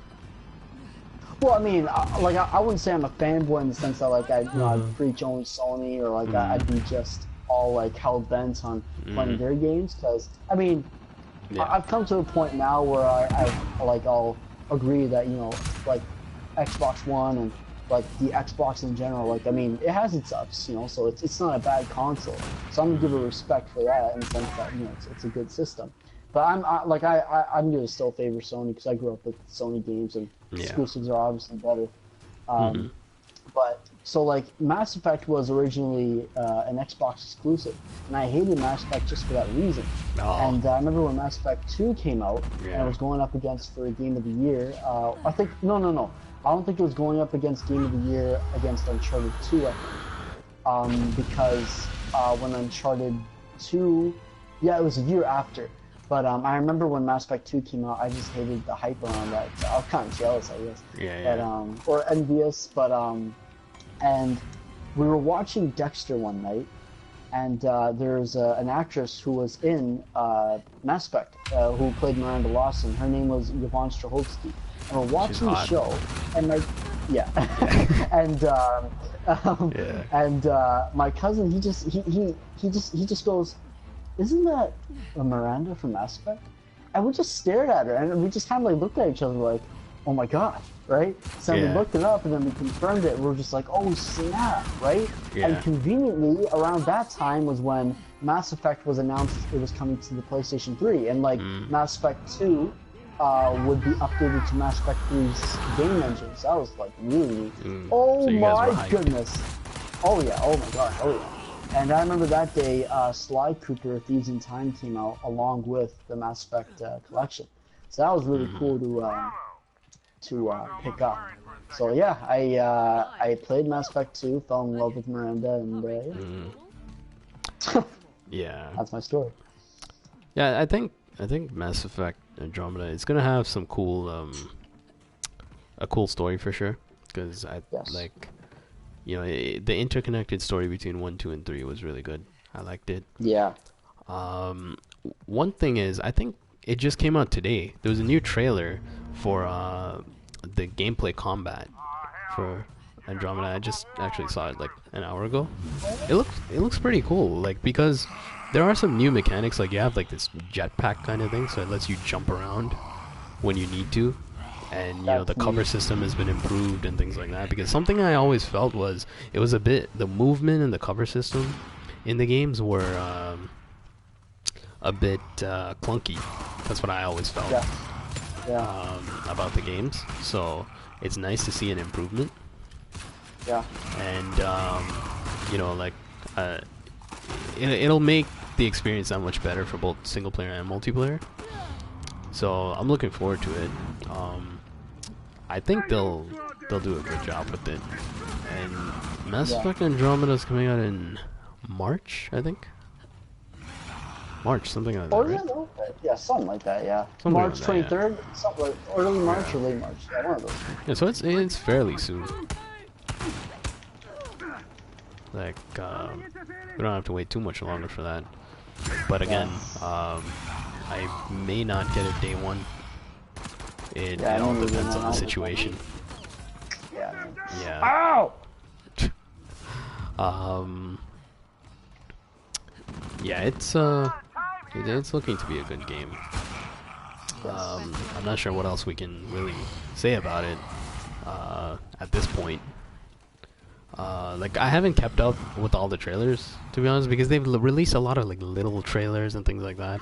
All I've really seen is you know, the main like E3 one, and you know, this one that I just saw for the combat. Yeah.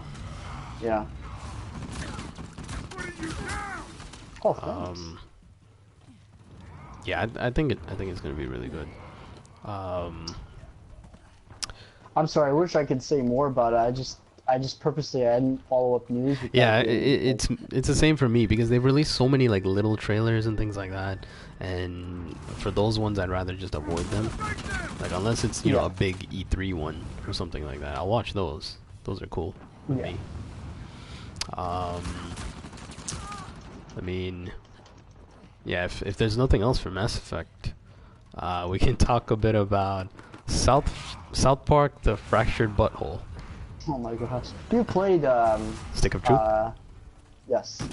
Yeah, I played it. It was That good. was a great game, man. Because it captured the TV shows so well, the feeling of the TV show. Absolutely, yeah. And even overall, like, it was a great game. Like it had an RPG kind of element too. I love the system, and it was awesome. Overall, it was great. So obviously, like, you know what, like, if they just keep that system and add a couple of new, you know, features and changes, then that'd be honestly okay. Because the experience was just perfect overall. Didn't they make a joke about, like, one of the Kardashians, like, sisters, like, having a kid or something? Like, that was like some Kardashian's abortion. It could be. I remember them saying that. Yeah, Like they have no chill with the jokes. They make jokes about everything. oh my gosh, yeah, man. That's a great There's thing. even an episode where they, like, featured the Prophet Muhammad, and of course, like, Yeah. Yeah, I remember that. yeah, one. like, obviously in Islam, it's like, you're not supposed to, I mean, out of respect, you know, his face isn't shown, and, like, there's no portraits of him, and there aren't any drawings of him, so I can't imagine, like, the spark that it... Oh, sorry. I thought you noticed. I didn't want to interrupt you, but yeah. Oh, no! I was just walking around. Oh, No, man. no, Sorry. yeah. Sorry, That's my cool. bad. Doesn't matter. Yeah. So, yeah, I thought it was a great game. The Stick of Truth. It was really funny. It was a nice laid back game to play. I enjoyed it a lot. So I'm looking forward to stick. No, what's it called? Fractured Butthole. Such a weird title. Oh man, it's man, like, it's. I mean, Trey Parker and Matt Stone, like, at the end of the day, like, they're just comedic geniuses. Alongside, you know, Steph McFarlane. Yeah. But yeah, like, that's like, if they just keep the core style of the gameplay from the Stick of Truth, and they just add maybe a few changes. Obviously, because the game is kind of glitchy too. Because, for instance, like there was a couple of trophies that you couldn't get, or like it took time to get, or like you'd have to do a completely new playthrough. Yeah. Other than that, though, if they fix that, then that'd be okay. Mhm. That's funny. Oh, you are down. I'm coming. Damn it. Never mind. Did they put, like, is this changed, like, crushing on the last round? Is that, like, the bonus thing, or what? No. No, it's just we're more focused on the talking. That's why. Alright, It doesn't matter. That's the important part. That's what we're here for. yes. That's But what does the chat have to say about all this? chat, got anything to say? I haven't seen any comments Hope since it- Andromeda. Oh, really? Oh, okay. Anybody a fan of South Park in the chat? Which, if you're not, highly recommend it. But what else was I gonna say? Oh yeah. Since you mentioned the gameplay from the trailer, it looks like the gameplay is different from the first one. Like to me, it just seemed like it. Yeah. Like I'm not sure if it actually is or not, but yeah, it's kind of hard to say because I've only seen that one trailer. Yeah. But yeah, it's Oh my god. I'm getting lit up, sorry. I mean, there's not really too much to say about it because it's just you can tell it's just gonna be a really funny, lighthearted game, and it's just something that will be really nice to play after a while. Because when did I play Stick of Truth? Like early 2015, something like that. I can't remember. No, Was before that. that. 2014. It came out in 2014, I think. Right? Okay. Yeah, so I played it in like early Because 2015. it came out around the same time Watch Dogs did, so I think it was maybe 2015. Yeah. Watch Dogs was September 2014, or no, before that, May 2014, something like that. Yeah, it was definitely 2014 for Watch Dogs. But yeah, I mean, it seems like it's gonna be really good. It's a funny game to play. You know, if it's similar to Stick of Truth, I think it's gonna be good. I'll enjoy it for sure. Okay. Yeah, you got anything else to say on South Park? No, that's about it. Other than the fact that I wanted to go back to the different farming. Yeah. It's if it's similar to the Stick of Truth, it's gonna be good. By the way, has Stick of Truth, has that been released on smartphone and tablet? Because you know what, like a game with like South Park, like the way, yeah, because like like whenever I see 2D kind of games and like RPG style games, like games that take a long time to finish, and if it's 2D, like I think that'd be a lot better if that was on like say the Vita. This guy is 'Cause, I mean, Vita. that's one of those games- Never gonna let that's go of one the of those Vita. Because you can take that game everywhere around with you, right? And obviously it's like, it's not like you're playing it all the time and you're addicted. Like it's, because like with those kind of games, I hate to just kind of sit down in one place and play it. You know, it's just like, it's just the convenience of having to play that on your bed or like when you're on the road somewhere. I'm gonna open the box. Okay. Crap, I missed. Have you seen 7? What's in the box? Wait, what? Like, oh, I got, you're alive, right? Yeah. I bought it just in time. But like 7, there's I guess it's like a famous gif, like Brad Pitt, he goes, "What's in the box? What's in the box?" Yeah, it's a good movie. Yeah, that's where that's from. Yeah. One second. Oh my gosh. What? What is going on It's here? just a little too crazy right now to focus Oh, on. the warlord fell down. He fell down. Yeah, what else is there? For South Park. Oh no, or, like next topic. Oh, next topic? Yeah, okay, we can move on. Okay, next topic. Detroit Become Human. I'm very excited for this. Big Because fan of. you know, like David Cage, like, and obviously, like, ever since Heavy Rain, that was obviously like a benchmark in storytelling in video games, and how like how movie like games can really like tell a story and stuff like that. I think Heavy Rain like really shined at its best. But like with of course Beyond Two Souls, I think when it came to like story structure and the way that the story was told, I think they kind of messed up, because like Beyond Two Souls, like, it told the story in like segments and like fragments of memories. I think the story would have been a lot better if they told it like in order. Yeah, me too. So for A lot of Detroit people Become thought that. Human, yeah, for Detroit Become Human, I don't know if it's going to be focusing around like 4 other characters again, but it was really interesting because David Cage even said that like whenever you're going to have like a choice, like whenever you're gonna have like run into a choice in the game, there's gonna be there's gonna be a huge butterfly effect, like possibilities if you did this or if you did that or if you said this or if you said that.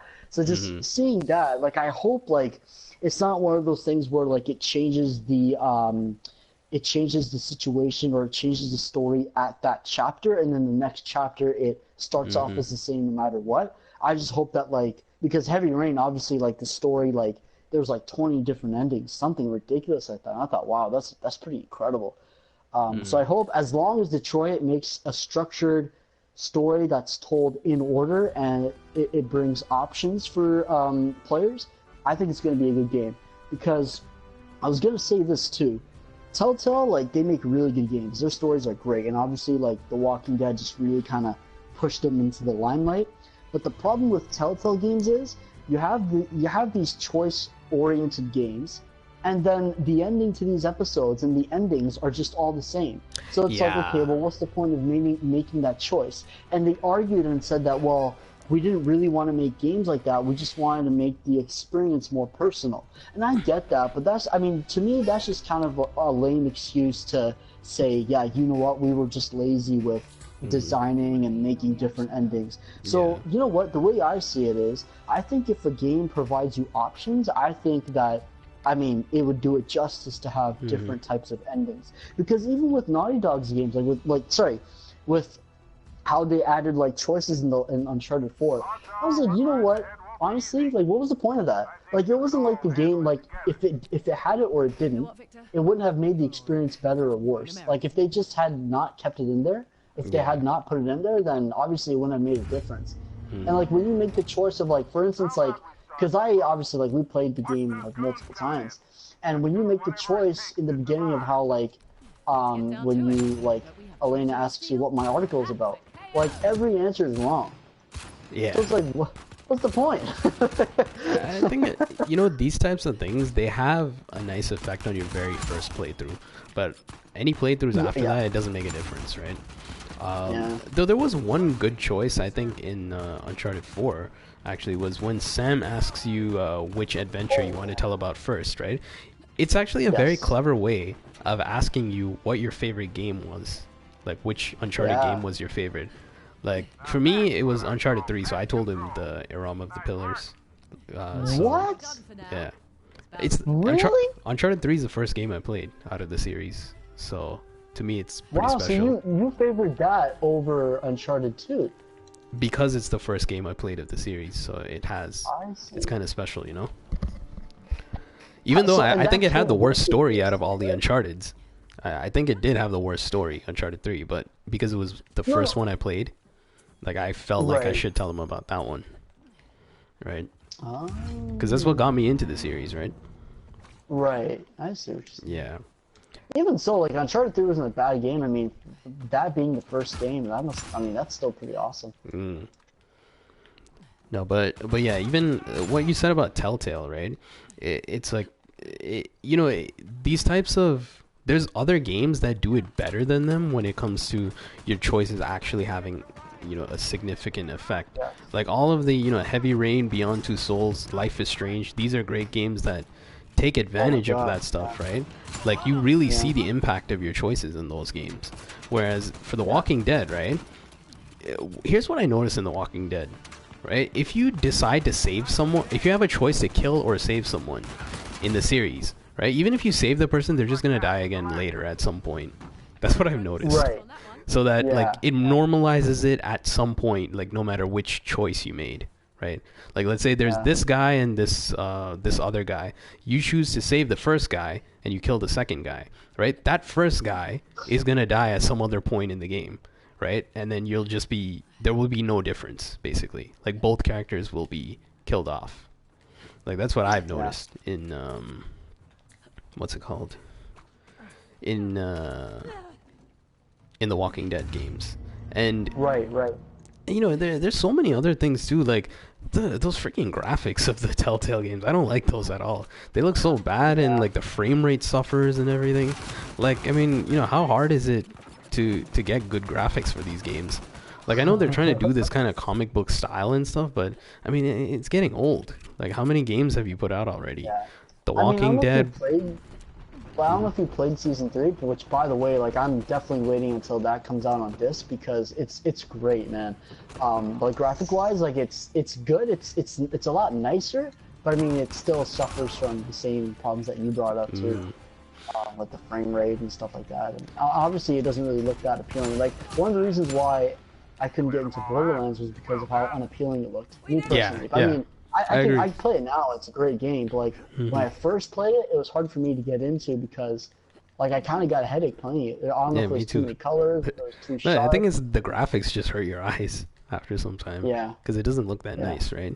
And yeah, Telltale games, they have that same thing. You know, like they're pretty good with stories, I would say, right? But they're not the best at anything, I think, for Telltale. Like the choice-based games, others have done it better. The graphics, others have done it better. Gameplay, others have done it better. Like I feel like, you know, I think it was BG that said it. They're a one-trick pony. Like they're good at one thing, and they just keep doing it over and over again, basically. Oh, right? I see. That's Like, a good way to put it. Yeah, like like that's the thing. They're not trying anything else really different. It's just, you know, they're applying their formula to many different game series, right? And the thing is, like, it's gotten to the point where it's tiring, you know? Yeah, Like, no, you're right. Yeah. You're right. But What is the chat? What is the chat saying, by the way? we got nothing from the chat right now. What? Yeah. Chat doesn't play these games, I think, or they're not paying attention. I don't know. But they're like, these guys are talking about Telltale. Who cares? Telltale. Well, actually, Telltale wasn't even the topic. The topic is Detroit Become Human. All right, let's get back on that. So, no, I mean, like, even, like, Telltale, like, I'd like to see, like, you know, it's nice to see, like, a really good, like, story-based game with, like, you know, Heavy Rain graphics, Until Dawn graphics. Those, like, look really good, right?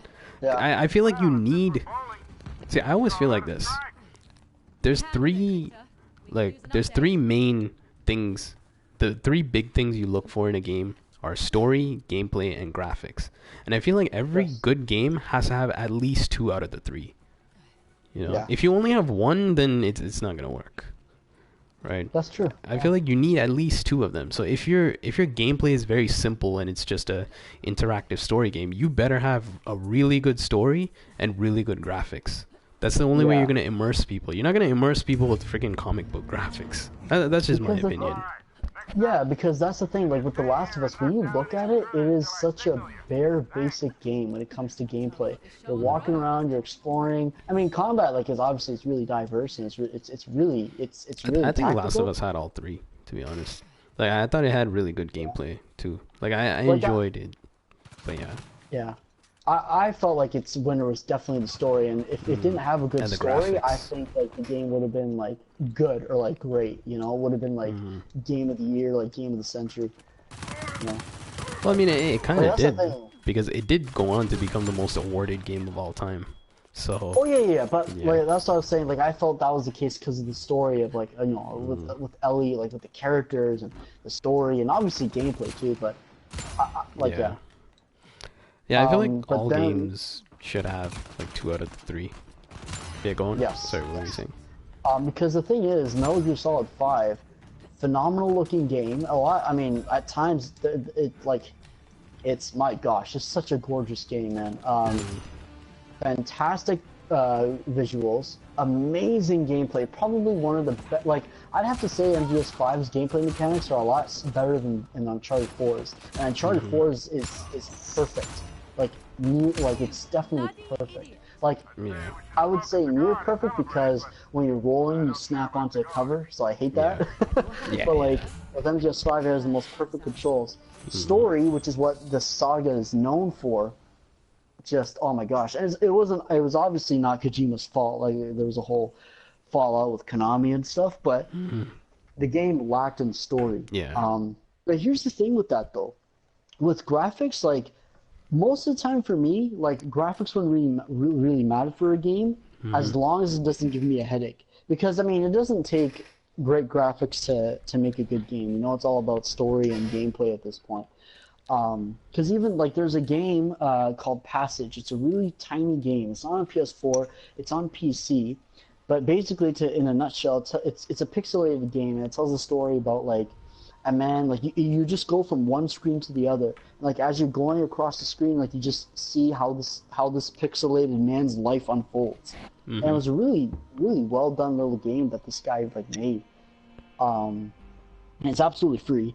But yeah, like, now going to something like The Witcher, comparing it to like big big AAA blockbuster games, it's still a great looking game. But on PC, it's another story. But when you're comparing it to this game, it's not. I mean, it's good looking, but gameplay and story is where it's at. Yeah. No, you're right though. Like, at least 2 out of 3 like needs to be good. Yeah, because, like, you know, adding on to that point where you said it doesn't take good graphics to make a good game, that's only in the case where the story and the gameplay are really good. That's the only time you can be excused from that. Because if you don't have a good story or good gameplay, then you need the graphics. Otherwise, you have nothing, right? like that's the thing. Yeah, true. Right? It's like, I mean, Order 1886. Like, oh my god. I mean, the Order 1886 had nothing for me. I hate that game. Listen, that's Game of the Year material. That's what? No, I was kidding. I said it's Game of the Year material. Oh my god. This guy. Trash of the Year material. That's what that is. It's not that bad. It's okay, don't get me started. It's bad. Let me just say it's bad. Don't get me started on it. Otherwise, I'll go on a rant about that game. Maybe next podcast we could just Maybe have a special 1886, or when you hit 1,000,000 subscribers, we'll talk about the Order. A million and we'll play the game and talk about it. Dude, I've ranted several times about that game in streams. Listen, I'm gonna call it right now. When you hit 1,000,000 subscribers, you have to do a Twitch stream, and you're gonna play the Order 1886, and you're gonna talk about it and. I'm gonna bash the hell out of it. Go for the platinum. I already have the platinum. Buy it for like a set. I got the platinum because it was easy. You know what I did? As soon as I got the platinum, the very next day I went and traded it in. The very next day. I didn't wait. I didn't delay it at all. Chat, are you showing any love for the Order 1886? Hype for the Order 1887? Chat, please don't buy that game. The game sucks. Horrible game. Yeah, don't buy it. Like, watch a playthrough, at least. Yeah. But if you're interested, if it looks interesting to you, then I would recommend it. But buy it when it's like $5. Yeah, I can't even recommend it at $5. I hope it becomes free for Plus. If it becomes free for Plus, then I'll like grab it. Yeah, get it if it's free for Plus. Oh, Aimbot says he's back. I didn't even know you left, man. Hey! You see, Aimbot, he's a big fan of Uncharted and Last of Us and stuff. So conveniently, he left right after we finished talking about Naughty Dog, and now he's back. Nice. Because cool. Yeah, this guy, he doesn't play too much other games. He likes Naughty Dog stuff, I think. So he likes talking about that stuff. Yeah. But let's see. In terms of another game I'm really looking forward to, oh man, like Spider-Man is my favorite superhero. So I was so excited when they announced a new Spider-Man game. But like the last really good like Spider-Man game that I played personally, that was open world, was like Web of Shadows. That was a great game. The only problem was it didn't have trophies on the PS3, and they didn't like, because obviously like for trophies they added that with a patch, right? In the update. So the game didn't add a patch where like it had trophy support. So I was really bummed out because I put a lot of hours into Web of Shadows. Yeah. So that was like the last Spider-Man game I played, and the rest that followed after that were linear based. I don't know about the Amazing Spider-Man games. I think they were open world too. But man, Yeah. I'm definitely gonna grab that new Spider-Man game, and it's by Insomniacs, and they make like out of the world kind of games, you know. This guy aimbot, he said I just fell asleep while watching. Is our podcast that boring to you? Guy.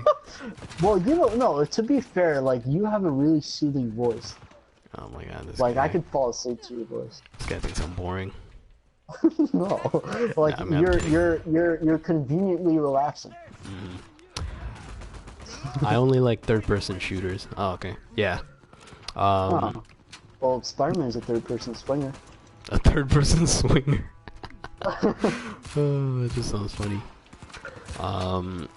Okay, the thing is, I did initially want to include Red Dead Redemption 2 in this because that is my most anticipated game. I'll tell you that right now. Like, I'm way more excited for Red Dead Redemption 2 than The Last of Us or Uncharted, or even if Uncharted 5 was announced, I'd be more excited for Red Dead Redemption 2. Like, I'm being honest with you. But the thing is, we don't have much information to talk about it. I think we should save that for a future episode when we get more information, and then we can dedicate it to just that, you know? Yeah. Oh my god, this guy. Yeah, I don't know what to say to that. He says, "No, What I'm did he just." say? He said, "No, I'm just sleepy as fuck. I'd jerk off to your voice." Okay, dude. What? Okay, dude. Anyways, I'll pretend I didn't read that. And With a voice like that, you gotta like, you have to like. You have to hear I'll take it as a compliment, I guess. But anyways, Like for him to do that, your voice must be the cure to AIDS or something. there you go. Anyway. But yeah, so as I was saying, I initially wanted to include Red Dead Redemption 2 in here, but I think we should save that for another time. And I think we went through most of the big games that I wanted to talk about. So we can just talk a bit about like any other, other games that like we're like excited for. Like you mentioned Spider-Man, so we can talk a bit about that. Like for me, Yeah. I'm a big fan of Spider-Man as well. Like I really enjoyed, the 3 Spider-Man movies, the original Spider-Man movies. Yeah. So yeah. Yeah, I loved those. Like not the Amazing Spider-Man movies. I haven't seen Oh those. my gosh. Yeah, it's Yeah, you're the right. previous Yeah, like, 3 ones. They were great. They were a big part of my like movie wise or game wise. movie wise. Oh, okay. Yeah, you're right. Yeah. Yeah, like I really liked those a lot, and it was like I think those movies were a big part of that time period. Like what I was like a teenager, I think, during those times. Yeah. But, like my yeah. first movie that I watched at the cinema was first Spider-Man. I'm just trolling, by the way. Take it as a blessing. Okay, I got you. As a blessing. As a blessing, he says. Hey man, you know what? It feels good when a guy knows that there's somebody at night thinking about you. I mean, and if it's a fan, man, oh, you should be grateful. I mean, I'd rather it be someone else, but okay, I'll take it. I'm just kidding. Okay, I'm gonna go do my homework now. All right, man. Thanks for stopping by, dude. You have fun with Yeah, that. see you, aimbot. Later, buddy. Have fun. All right, man. See you later. I will upload this to YouTube later if you want to see the rest of it. But yeah, take care, dude. Yeah. So Spider-Man. It's made by who? Insomniac, right? Insomniac, yeah. I was hoping Sucker Punch because they have like, I mean, like I could totally see them making Yeah, because a Spider-Man game. they've nailed the whole superhero gameplay with Infamous. So Yeah. it'll definitely be really good if they made it. I wonder But what Sucker Punch is working on. I don't know. Yeah, they haven't announced it yet, right? No. Yeah, I mean, You know what would be I'm, funny if, like, near the release date of the Spider-Man game, they were like, "Oh, did we say Insomniac was making it? That's We a meant Sucker Sucker Punch." yeah, I doubt that would happen, but I mean, Yeah. yeah. Sean Layden would be so Sean embarrassed. Layden, the ultimate troll. This guy No, walks man, in with a like- freaking crash shirt and acts like nothing happened. I expect Adam Boyd to do something like Yeah, I like it when Adam Boyes announces stuff. He makes the best announcements. that. Yeah. I don't think he's with Sony Oh, yeah. anymore though.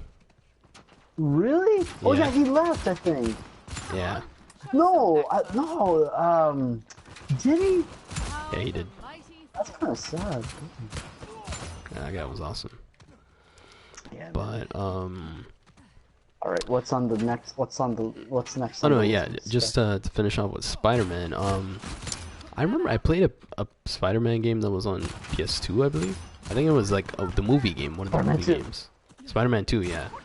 That was a good Spider-Man game. 2 is like, yeah, that was a phenomenal game, man. Like, oh, I wish if it was, I'd buy that. No, actually, no, I would. I'll take that back. Maybe. No, I mean it's like I expect it to be really good. Yeah. The Spider-Man game.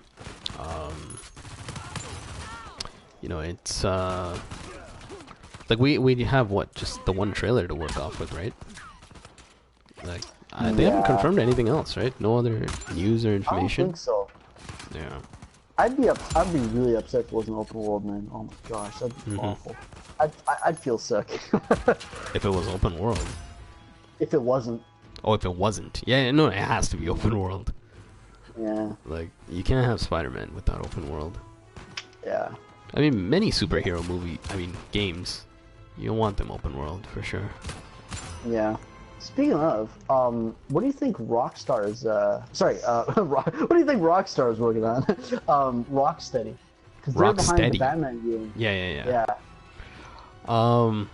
Yeah, because Rockstar will save that for another Yeah. podcast. A lot to talk about them. Rocksteady, I don't know. When did Arkham Knight come out?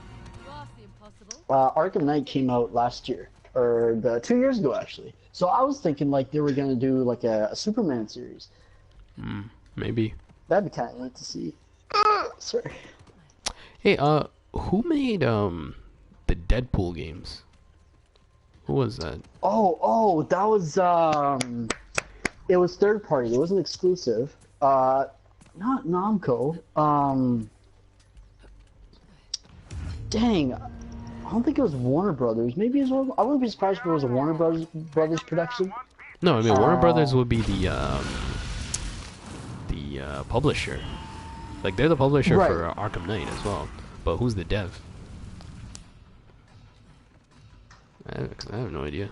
Let me Look it up. look it up. Yeah, let's look it up. Are you gonna look it up or am I gonna look it up? I'll look it up. Okay. Deadpool developer. High Moon Studios. Not sure who they Huh. are. Yeah, I was gonna say, wouldn't it be cool if Rocksteady made a Deadpool series? That'd be awesome. Yeah. You get Oh my really God, good that's gameplay and amazing. it's really funny and everything. Because I think the Deadpool like, game, right? Wasn't Nolan North Deadpool? Yeah, and he did a really good job. Yeah. But the thing was, like, the game was kind of glitchy. It was kind of clunky. Yeah. But like overall, like gameplay wise, like it was pretty good. Like bare bone, which is not bad. It was pretty good. Yeah, that would be cool if Rocksteady made one. But yeah, I don't know. I don't know what they're working on. Like, Yeah. maybe another superhero thing. Could be Superman, like you said. Yeah. Yeah, I'm not sure. See, because I'm not too knowledgeable with like the Marvel universe and all that stuff. So I don't know what other superheroes would be good options. So yeah, I don't know.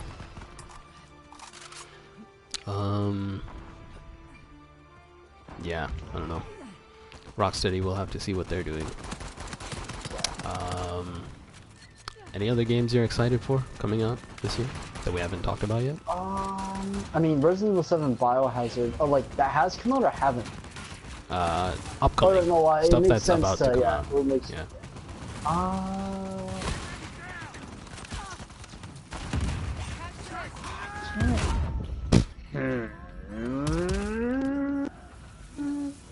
I guess I can't remember. No, I made a games list of games I was looking forward to. Let's Yeah, see. I mean, I looked through it and like I picked out like the bigger ones that we're talking about. Right. I think like off the top of my head, there is one that I'm really looking forward to that I think a lot of people probably aren't, and that's ukulele. Have you heard of that? Oh. No. Oh, It's wait. If I see a trailer, maybe I'll remember. Because you were talking about this. It was, I think it was like an artistic kind of looking game. yeah, it's like a platformer game, very similar to like Ratchet and Clank, Jack and Daxter, stuff like that. That's good. So, because there was a game series called Banjo-Kazooie on Nintendo 64. Yes. Yeah. So it's made by the former developers of that. They're making a spiritual successor to Banjo-Kazooie. Oh, That's what ukulele right. is, and it's supposed to come out this year. So I'm really looking forward to that, because that game my was a God. big part of my childhood. I loved those games. So Yeah, I played Banjo too. That was great. yeah. And like, So- what was that guy? By the way, I farted and it smells really bad. Gosh, but Okay. Thanks there for the was okay, yeah, you're welcome. Update. Anyways. Oh gosh, I think I had tuna. Okay. But what was that guy from? Was the guy's name from the temple? Like, what was it, like Jiggy? Yeah. Yeah, like everyone like talks like Kazooie. He talks like right, and then Yeah. you got Jig like the Jigsaw like priest whoever he goes he talks like this. The sound effects were like the best part. It really makes the game, and you know they've done that again for ukulele. If you look at the trailers and everything, and it has this really a lot of humor to it and stuff. I really enjoy that. I'm really cool. looking forward to that. I don't know if a lot of other people would be. But, One game that yeah. I'm glad that I looked at this list. Another game that I'm really hyped for, in which like it blew everybody away at the last PSX or the E3 reveal. I think it was the E3 reveal. God of War. Mm, Yes, sir. God of War. Sorry, I completely Yes, forgot sir. to include God And I of was War. like, you know what? Because like, have you played? I know you played 3, but have you played most of them? No, I've only played 3. That's the only one. Okay. Like story-wise, it was great. But like with this new God of War, like obviously like they're taking a new turn on the story, and it's going to be more like Norse mythology instead of Greek mythology, and like whereas like the gameplay is even different. Like I love like the whole progression system they have in terms of like tracking. Obviously, like as we saw, there's going to be more RPG elements. I think that's what's really going to make the experience more personal. That's why I love like RPG games. Like at its best, like Yeah. really makes the experience to the player like really personal, because you make choices of how you want your character to be developed and stuff like that. So it's really not like God of War already had an upgrading like system like that, so that was really Yeah. cool like anyway. But just to see them just kind of take it to like a new kind of A put it new into a level, new yeah. formula. Exactly, yeah. So it's really cool to see that. But I like how they put like the Last of Us approach to it, and like how they had that like father and son kind of like style. My only concern is it looks like the gameplay looks slower than the previous games. Yeah. Like Yeah, it looks yeah. a lot slower to me. Like just the movement and all that stuff. So that's Yeah, my only right. concern, but I mean, you know, I'm sure it'll be great. It's going to be good. Obvious like, you know, at least like week 1 purchase. Like that's going to be a really good one to play. Thing is, do you think it's still coming out in 2017? Because we haven't I heard think anything so. since E3. Yeah, I think it's gonna be 2018. 2018, right? It's probably going to be delayed. I think for the most part, everything else we talked about is 2017 for sure, except The Last of Us 2. Like that, we don't know. That's like 2018 probably, or 2019. Who knows? Yes. Yeah. No, but then like when The Last of Us was announced, that was when 2012, no? 2012, and then it Uncharted came 3 out in 2013. 2011. Yeah. Yeah, so I think it's safe to say 2018. Or no, Well, maybe we don't know at the for end- sure. Uncharted Yeah. 4 was announced in 2013, and it came out in 2016. Really? Yeah. Uncharted 4 was announced No. at the 3 launch day. years. No, the launch day for the PS4. Bye bye. No. Remember there was like a small event for like the Right, PS4 wasn't that launch. PSX? No. This is before PSX was a thing. I don't remember what it was called. It was like PS4 launch event or something, and that's where they announced the DLC for The Last of Us, and also the the Left Behind DLC for Last of Us, and also announced Uncharted 4. Though at that time that was called just Uncharted. That's when it was still led by Amy Hennig and whatever that guy's name is, Todd Stashwick. I think. Remember that? Right, Some okay, chains okay, can okay, never be okay. broken. For that trailer? Oh That one. yeah, that. Okay, one, that's yeah. what you. Cause I thought like when you were talking about the reveal trailer with like Nate getting up and him and Sully were No. talking. That was over a year later. Gotcha. Yeah. We watched that E3 together, I think, when that was revealed. When Nate got up. No, and then- I think we texted each other, but like I was watching with my sister. Oh, okay. So I remember Yeah.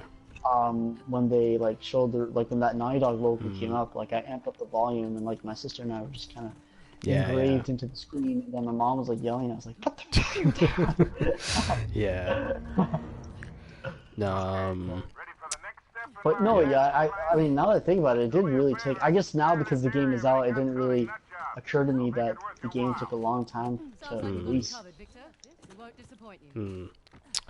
yeah, we don't know for sure, but everything else we talked about is definitely 2017, I think. Yes. Yeah.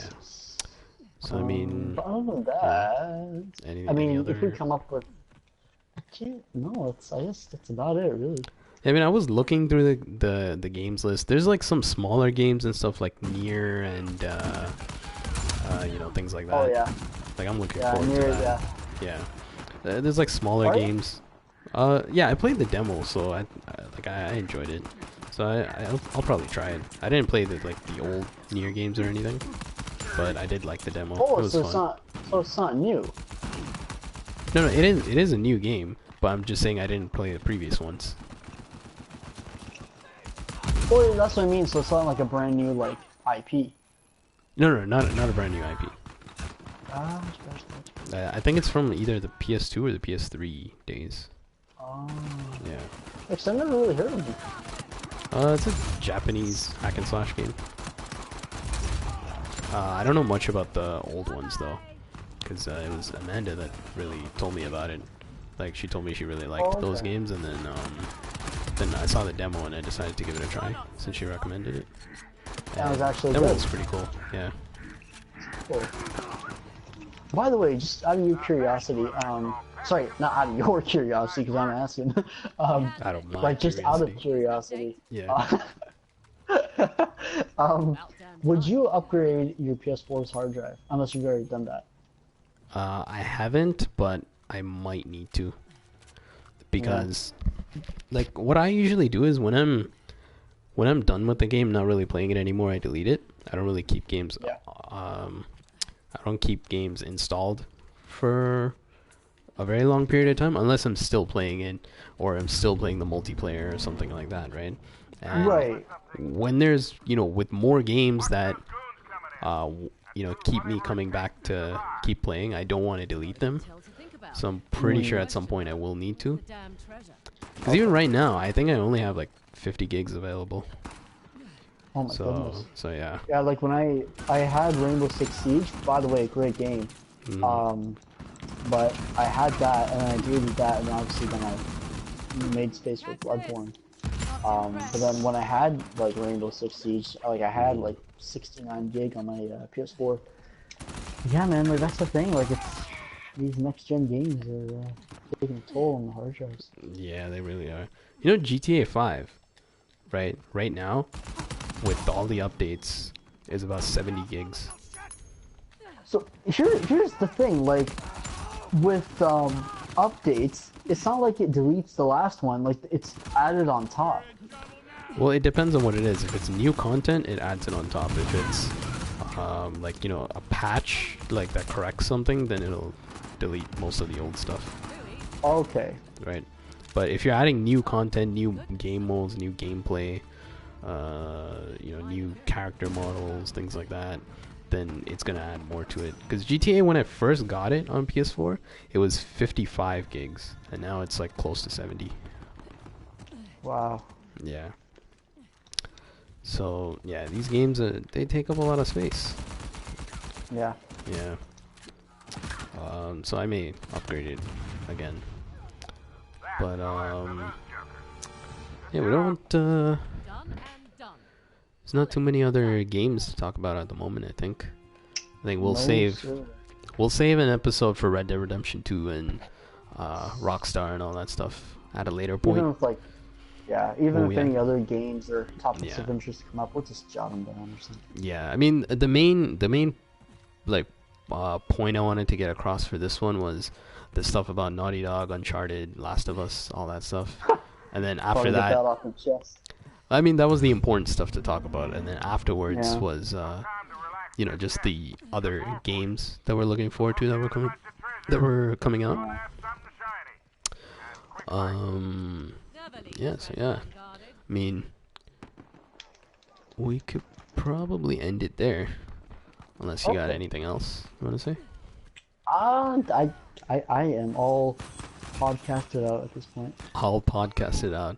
Yeah, we'll have more for the next episode. Yes, sir. Whatever the topic for that will be. So okay, if you are watching this on YouTube, be sure to check out this guy's channel. ZTube. What's the number after that? ZTube 3489, or I'm sure you can just Google ZTube. 3489. Or you can just yes. Well, you don't need to Google. I'll have the link in the description. But definitely check this guy's channel out. He does a lot of like Let's Plays for horror games and things like that, right? Yes, but Yeah, it's been a while since I've updated. Yeah, it's but been a appreciate while. the shout out. He mostly does Let's Plays for horror games and stuff, but lately he uploads videos explaining why he hasn't had time to upload videos. So that's what he's been doing The lately. explanation for the last explanation. Yeah. It's like you see a video and it's like, oh, I'm sorry, and then oh, I'm sorry again. And I haven't had time. But I was thinking like when I was like, because there came a point where like I was really serious with the whole YouTube thing, and then of course like I guess Yeah. like with life changes and just circumstances that changed. But at the time I was thinking, man, when I hit 1 million subscribers, I just want to make a montage video of how many times like I've said, How many times you said sorry. for the delay, sorry, this and that. Oh man, good. Man. No, but yeah, definitely. Yeah, check his channel out if you like, Let's Plays for horror games, things like that. We'll have the link in the description. But yeah, thank you for watching. We will be back with another podcast at some point. Undecided right now. But yeah, we'll see. So thank you very much for watching, and we'll see you in the next podcast. Peace.